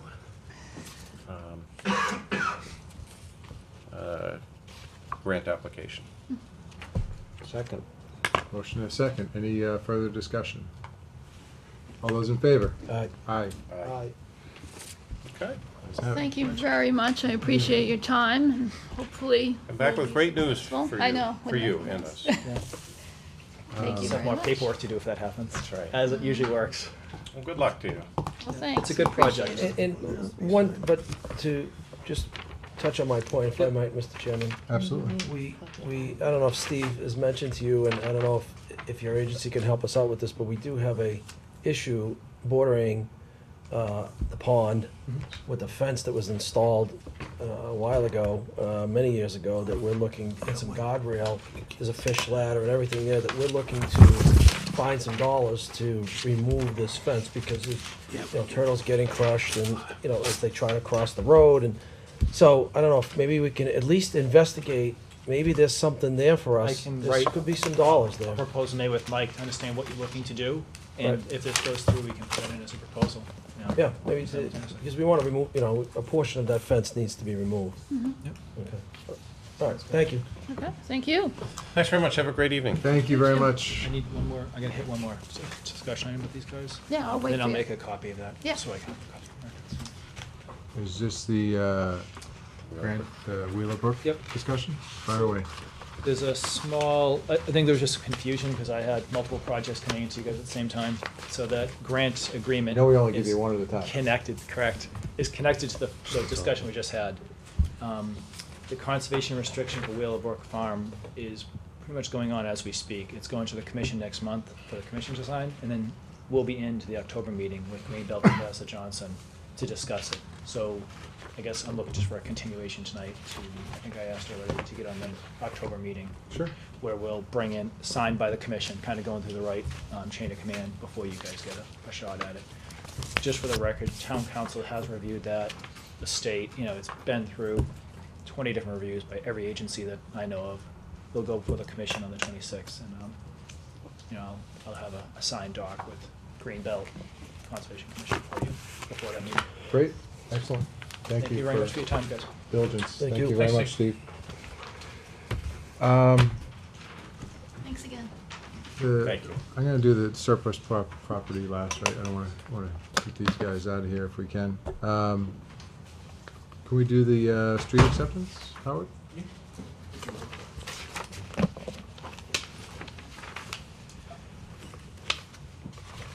Last time I was here, in regards to the street acceptance, was just before town meeting, I believe. And if you recall from that conversation, there's 120 days after the voters of Georgetown approve the streets for acceptance that were required to process and paperwork. And so I forwarded on, you should have a copy of the information regarding Abbey and Cedar.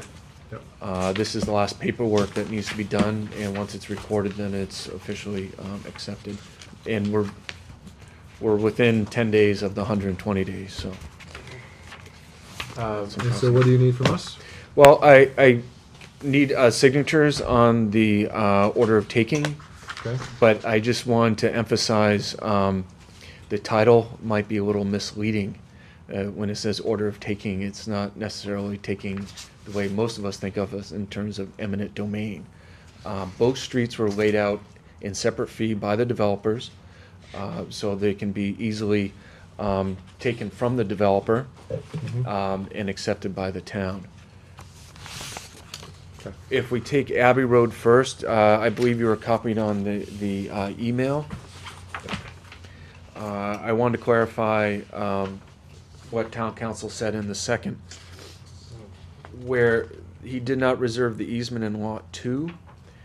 And so I have an order of taking that has the easement of lot 2 in it and not in it. And you can decide to pursue the easement at a later date. It won't affect the order of taking.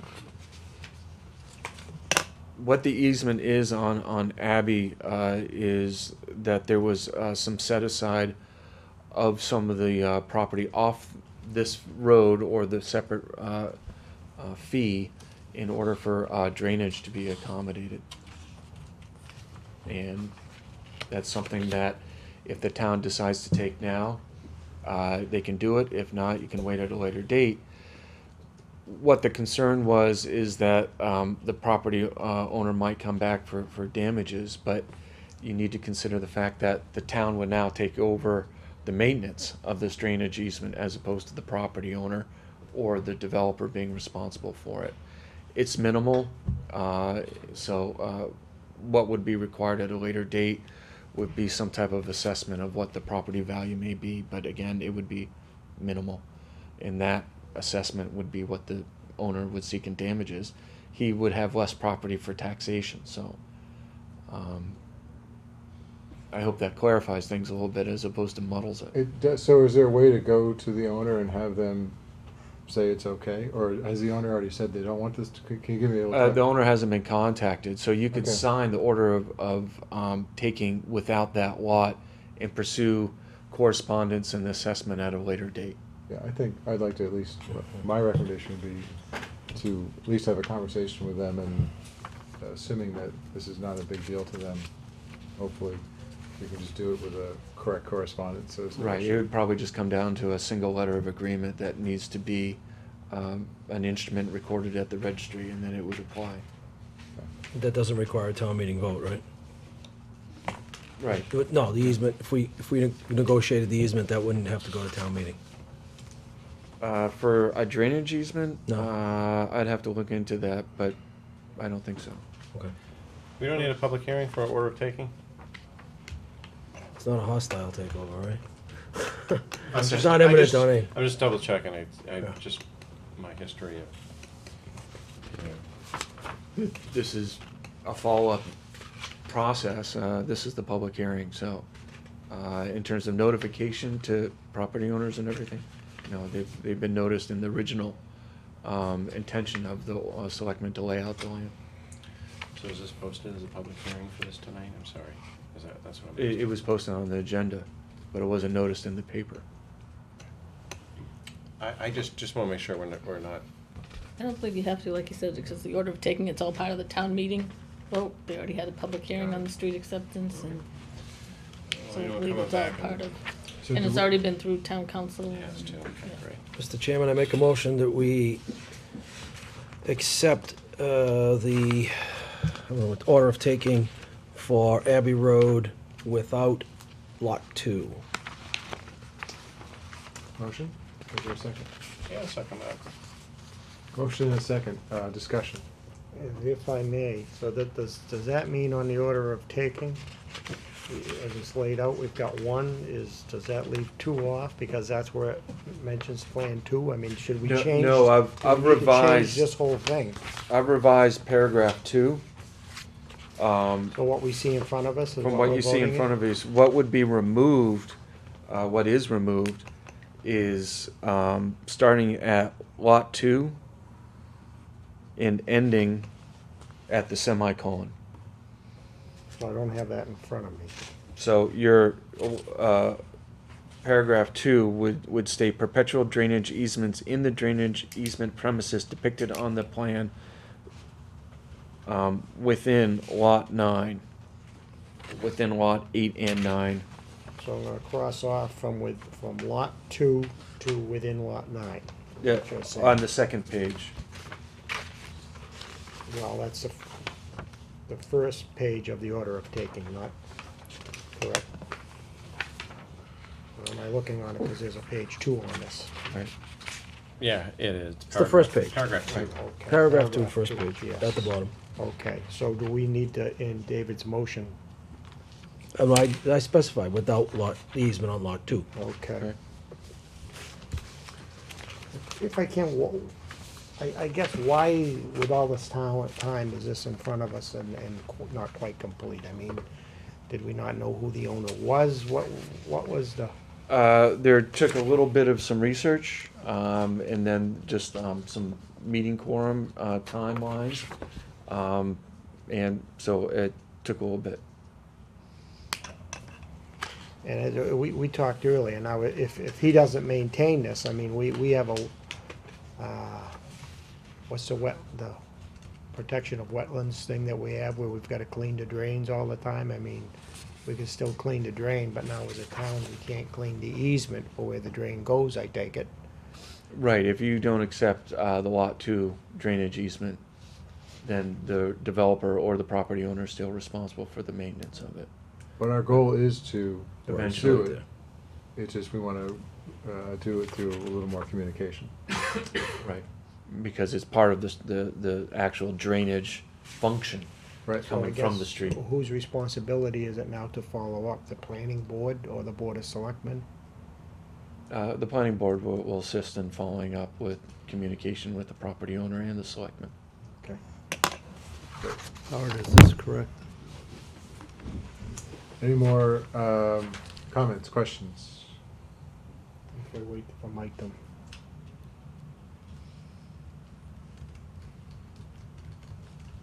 Right. All those in favor? Aye. Aye. Aye. Great, 4 ayes. Next road.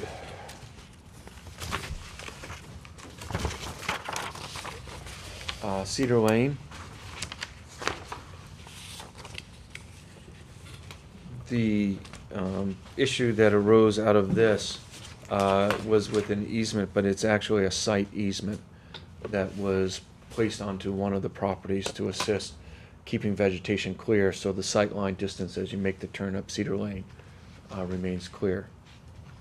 2 of the lots were currently taken care of, but lot 13, that paperwork needs to be done in the same manner that the drainage easement for Abbey Road needs to be done. So this would be excluding lot 13 like we excluded lot 2 just a minute ago? Right. Now, the interesting aspect of a landscape easement, it's not as a function of the road as much as the drainage easement is. So the selectmen should maintain more due diligence over a drainage easement than the landscape easement. And usually the municipalities don't accept landscape easements. But sightline easements and some landscape in this instance would be beneficial for future consideration. Okay. So you're looking for a motion without lot 13 at this point? Correct. Mr. Chairman, I make the motion to accept the order of taking for, I lost my train of thought, Cedar Lane lots, excluding lot 13. There's a motion. Is there a Second. second? Motion and a second. Any comments, questions? You have a clean copy for Mike and Janet, right, without that 13 in there? Yes. The wording as well. But he's just been crossing it out. Striking it out. Yeah, okay. So basically what you're doing is on paragraph 2, is just striking 13? Yes. If I may, another question. It mentions a sight line, I think is what you're talking, now there's this, the site easement to the town of Georgetown. Is this anything that affects traffic of people coming and going from Abbey Lane on Cedar Lane onto, that's on Andover Street, I believe. When you drive up Cedar Lane and you make your first turn in the road, and then you go straight again, and then you make another turn, it's right at the second turn where all the conservation land is off to the right. So it's far from Andover Street. Okay, but I mean, do you see any liability down the road if we can't maintain this, the site easement? I mean, is a site easement for the purpose of vehicles on the road? It is to ensure that an evergreen isn't planted there that would grow to obstruct the view. When we did the site walk, there wasn't any landscape in the area. So moving forward, you said you're still gonna be pursuing this? I would pursue it in the future to make sure that the town maintains the ability that if someone were to plant in there, that we could remove any type of screen that would be But installed. I guess then, what leverage would we have as a town if their street is accepted in going forward and getting that? I'm sorry, I didn't hear the second part. What leverage would we have as a town in getting that, other than perhaps purchasing it, if the street, if we've accepted the street? Well, you wouldn't be purchasing the land, you would actually be just negotiating on the easement of it, and Yes. what the town, because it's a town-owned street, you are making sure that your liability of unsafe sight lines for vehicular traffic is So I guess protected. that's what I'm saying, is if the guy on lot 13, now his street is getting plowed and maintained, and he decides that he doesn't want to allow any cutting, and he doesn't want the town to do it, then we've really got no leverage to move forward if the street is accepted. If the street isn't accepted, we've, as a town, I think, have some leverage, don't we? We gotta take we need the easement. We need to take, enter an agreement on the, or we need to do the order taking on that easement to control that property. That's what has to happen. But what leverage do we have to get it if the person doesn't want to give it to us? Well, that's up to us. But if the street has been accepted, I We mean, still- I we would still say have a street right to the- acceptance gives us some leverage. Yeah, but we still have a right to the easement per the plan, right? Right. Right. It's just a matter of making sure that you go through the paperwork Yep. and get it filed at the registry properly. It's completing the initial agreement that was entered into when they developed the road. And the developer Right. transferred that agreement to the property owner on 2 lots, but didn't with the third. So I still think it's sort of incomplete. I can't support this as it is. Well, just clarifying though, if we don't do this within 10 days, it has to go back to town meeting? You have to start the process over again. Right. So, I mean, that would be my motivation, that we still have the option to pursue that, lot, you know, what we need to do on that site easement. With signature of the layout, it doesn't end the town's ability to Right. follow up with previous agreements that were written on the layout plan. Right, but it lets us follow through on the process that we voted on. Right. But just if I may, I mean, it states at the bottom of paragraph 2 from Jonathan Ekman, that if the selectmen do not want the risk of paying damages for this easement, they should remove lot 13 from Schedule A. Now, does that mean later to get it? Are we gonna have to pay to get it? Really, If he's feeling that if we take it, then we have to pay for it, then what says that later on we're gonna get it without paying for it? That's the same thing we just went through on the last road too, right? If you do the order of taking, there's potential liability if it's not a general agreement to do it. Well, he didn't have Right, that, he right. didn't have that in there on that one, he didn't have it written in that way. So Gary, I think that what would happen, right, is if they made a claim to that easement, you know, it would go to legal, it would go to us, and we'd make a determination if we want to actually pursue any legal action if they're going And against us. so we may never So get we that. may never, that's right. Yeah, so I would say. So we may- We could always vote on this again, I believe, at another town meeting and try to get it presented to us the way it should be. The only problem with that is we're letting down the other two lots. We're letting down the other people, right? Right. I mean, they're paying Yeah, taxes. yeah, I'll note that we're, Well, we hurt the other two- this is the a other two matter lot of owners. more technical than anything else. It's maybe a 10 square foot easement across the property. So the financial, the person may seek a financial, what's 10 square feet on a piece of property? And But again, it's just an agreement of an easement. But it's also a site easement, which would bring in safety concerns in the future. I mean, we've somewhat gone through that with Pond Street, so we could somewhat be liable down the road on the other hand. Well, we are gonna Well, pursue, yeah, that- we are gonna pursue that easement. So it doesn't, if you go through the process again, nothing changes. In other words, you still have that same liability, right? I would argue the cost, that to restart this whole process again would probably incur more cost than what the owner of 13 may seek in terms of damages. Because all he could seek in terms of damages In was. what way, if you've already gotten all the other, in other words, if we Because we vote gotta on start it the again- process all over again, public notification, going through all the materials, rewriting the agreements.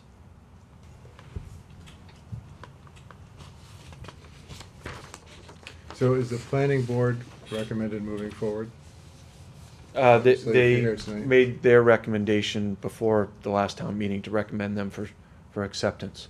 So right now, the selectmen are responsible just for processing.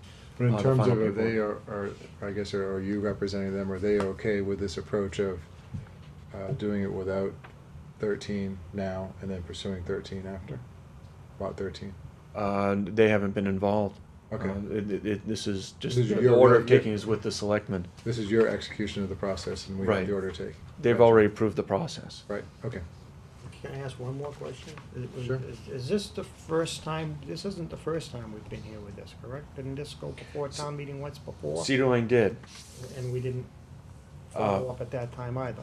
No, because we ran into the problem with the developer at the time was not following through on his commitments of giving some land over for conservation. He decided to hold them and then went to a legal process, which they lost, and so the land that he was holding back ended up being given for conservation. So I guess my point is, this is the second time we've done it, and we've still not got it right. I wasn't here the first time. Okay. That's the revised Schedule A. Yeah, I don't think we're in a position where it's not about not having it right. I think it's just sometimes it's a multi-step. I mean, we have timelines that are imposed upon us, 120 days, right? Right. I mean, sometimes I think it can be a multi-step process. I think we're doing it. Let's agree or disagree. I think we understand the situation, and now we can decide if we're okay moving forward. Can I ask a question about the processes? Shouldn't most of this be done before town meeting? It's actually, I approached legal counsel on the same question, and he stated that do this due diligence. They start doing a little bit of some title to make sure that the property is held in separate fee, so you know what you're gonna be up against in terms of any type of order of layout or the taking. But the property owners were noticed of the intent to transfer this from private ownership. But in terms of all the title search, everything happens after town meeting.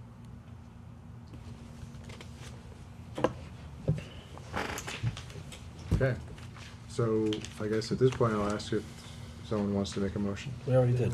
Yeah, that was Done. second. It's already seconded. A while ago. Any more discussion on the motion? Oh, All right, all those in favor? Aye. Aye. aye. Opposed? Yay. Okay, thank you, Howard. Is that, we That's have it. covered tonight? Yep. Thank you. We kept you busy Thanks. tonight, I appreciate it. Yeah, thank you for having me. Have a good one, Howard. Thank you. All right, Chief, thank you for your patience. You drew the short straw tonight, apparently, and got the okay. end of the agenda. I think they took all the other straws out. I was gonna say, we've been first a lot over the years, so, thank you. So I know we have appointments What else do we have on the list? Just these appointments, it's the final phase of the reorganization after officers applied for the various positions and so forth. Okay. We had postponed the animal control positions until we found out who would actually be willing to accept them in the reserve force, so we have those officers, as well as the detective. Officer Jones is a full-time officer. He's taken the role of handling animal control on a full-time basis. Okay. Dean Julian and Keith Diggio are reserve officers, and Reed Wilson is a long-time animal control officer, an assistant, because he's certified in the handling of wild animals. None of our officers are certified in the handling of wild animals, but Reed is. That's why he stays on staff. He handles the tough calls. Okay. Got it. My little 10-pound chihuahua. I got it. Great. Does anyone have any problem with going through these appointments as a batch? No problem with me. Okay, let's get these done then. All right. Quick question, Yes. revenue neutral, right? Yes, sir. Okay. Let's see, Mr. Chair, I move that we reappoint, or I'll say appoint, Michael Godot as a detective to expire 6/30/2016. Derek Jones, appointed as animal control officer to expire 6/30/2014. Dean Julian as assistant animal control officer to expire 6/30/2014. Keith Dugio as assistant animal control officer to expire 6/30/2014. Reed Wilson as assistant animal control officer to expire 6/30/2014. Second. Motion is second. Any discussion? All those in favor? Aye. Aye. Aye. Aye. Okay. Thank you very much. And just as a matter of revenue, Mr. Chairman, with the unlicensed dog situation that we had encountered at the beginning of the fiscal year, we reduced it almost in half and generated approximately $5,000 in revenue. So with uncollected fines and so forth, folks have been coming forward and getting that, getting their obligations caught up with. So I guess that's a positive. So revenue neutral, but on the plus side. Sorry. That's all I had. Again, thanks for your patience. All right, I thank you very appreciate much. I appreciate it. Good night. Great, thank you. Declaration of surplus property. Yep, have a schedule here, Mr. Chairman. Submitted by the town clerk, and I'll make a motion to accept the surplus property as submitted by the town clerk. 316, let's see, sorry.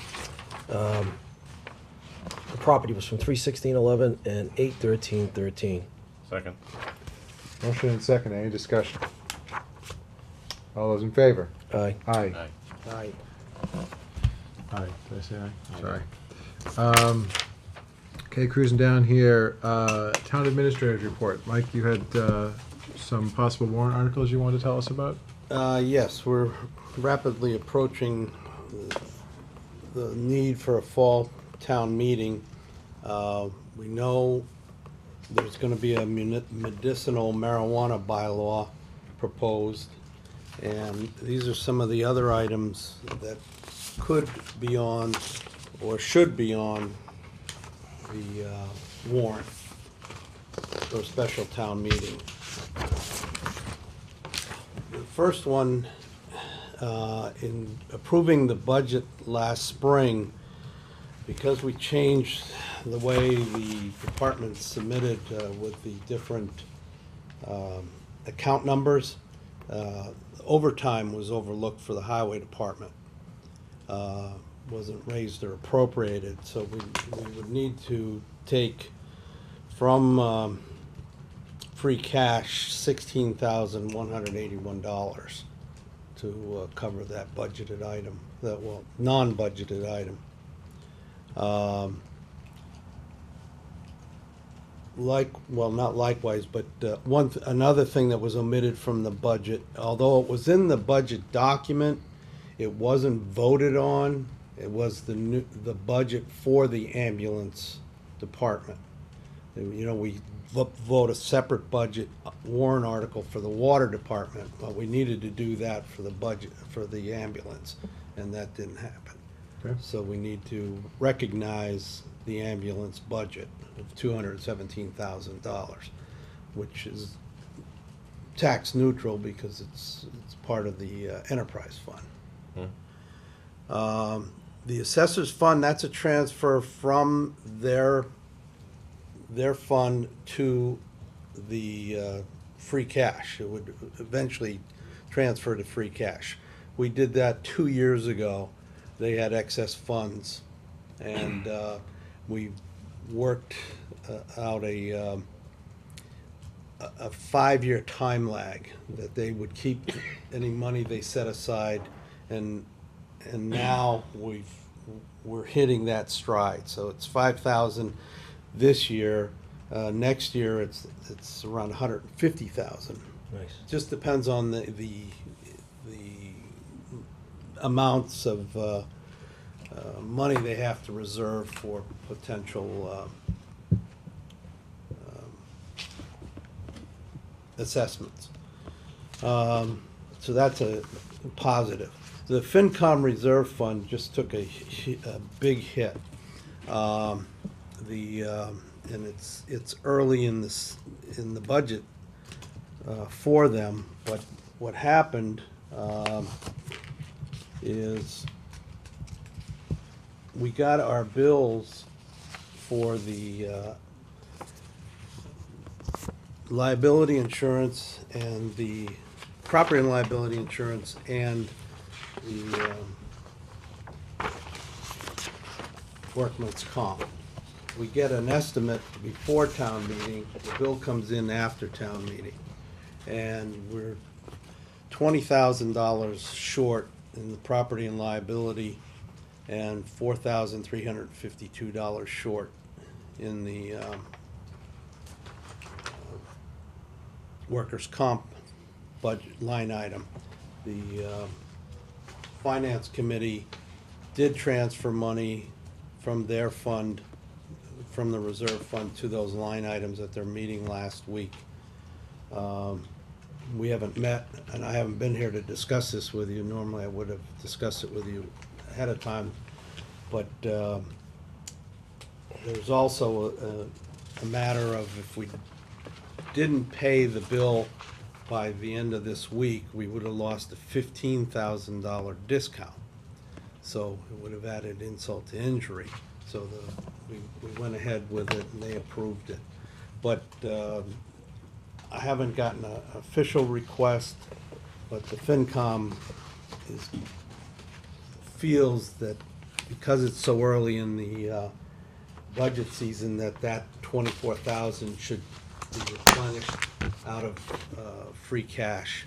And if they don't spend it, it just goes back to free cash anyway. So it's just kind of moving it from one account to the other. Okay. Although it could conceivably get spent if we ran into any budget shortfalls.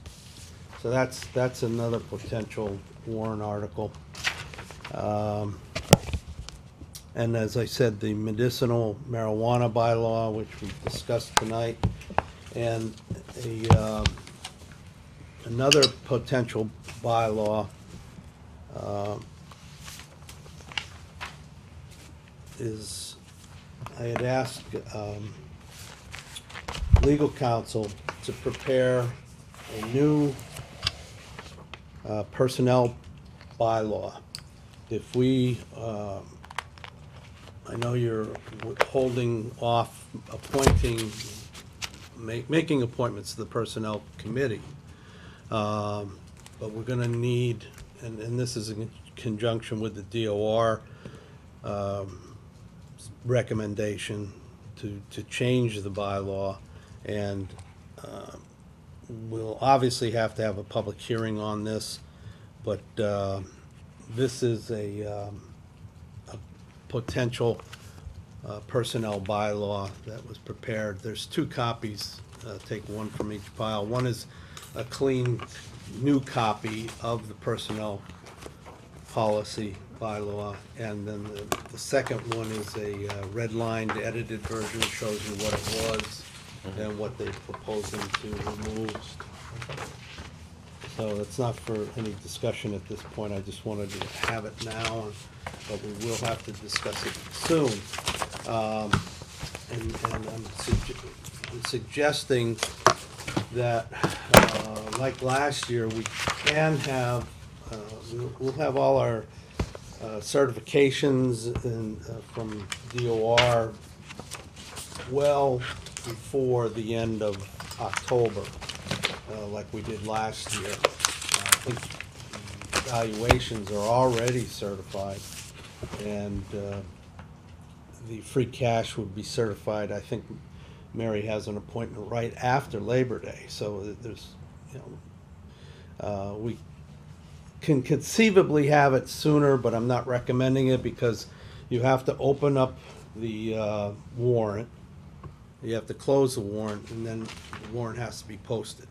So just for future reference and future discussion, I'm recommending that we open the warrant at our 9/9 meeting, close it at our 9/23 meeting, and then that'll give us time to post it by 10/3, which is slightly more than the 2 weeks required for a 10/28 meeting. And we'll put it on the agenda for our next meeting to discuss. Okay. I just wanted to give you a heads up on those. Okay, great. Lastly, we just, quote, rolled the books last week, and Mary will have a final budget expenditure report for FY13 by the end of this week. And I'll send it to you via email. But we're not expecting a whole lot different than I think I reported in June. Okay, excellent. Is that good? I'm good now. All right, thank you for that. Last piece in it, we did on the appointments and approvals, we did have, so with the, right, so after the last town meeting, 2 positions were added to CPC. One is a FinCom appointed position, I believe, or a FinCom member. Which they did. So they do, they have done And, that. yeah, Ed Doby volunteered, and he was actually sworn in today. Great. And then at this point, we don't have any requests to volunteer at this point, correct? So I will put it out there that if you'd like to be part of the Community Preservation Committee, the CPC, it's an important committee. They do a lot of good things in town, and we definitely love to hear from you because, again, the volunteers are needed in town. That's how we get a lot done. It could be a member from this The board, too. select board member can Right. sit in that, but Okay. it's a selectman's Appointment. appointment, right? Well, I guess I'd like to see, unless someone else would like to make a different motion, I'd like to see if we can get, it doesn't have to be a selectman, though, right? Right, so No. I'd like to see if we get a new volunteer, someone else to help out. Basically, it's a representative of the selectmen. Right, right, so I'd like to see if we can get someone who wants to come forward and is interested, and if not, we'll adjust accordingly. Okay, next meeting is September 9th at 7 PM. Are we doing the executive session with the fire department on that night as well? Yes. So that would be You need to 6, clear that up, yeah. so 6 PM. And then I've asked Chief Beardsley to see if he could say, I'd like to see if some of these departments or boards are interested meeting with us quarterly, just to do an update, 5 minutes, 15 minutes, whatever they want to do, really to share with the public as to what's going on, what's important with them, what's happening with their department and the community. So we'll confirm that with Chief Beardsley, that he was interested in staying after the executive session and participating in our regular session on that update. I believe also too, I'd like to, it's the kickoff of the school season, invite either the school department or school board or combination of them to come in and just, again, they're not reporting to us, it's just sharing information, and I'd like to see quarterly, if we could do that with a bunch of different groups so that we keep the communication flowing. Excellent. Any other comments or issues to bring up with the board? All right. Motion to adjourn, Mr. Chairman. Second. All those in favor? Aye. Aye. All right. Thank you, everybody. All right, so Is the appointments to sign? You guys want to sign these? actually we got.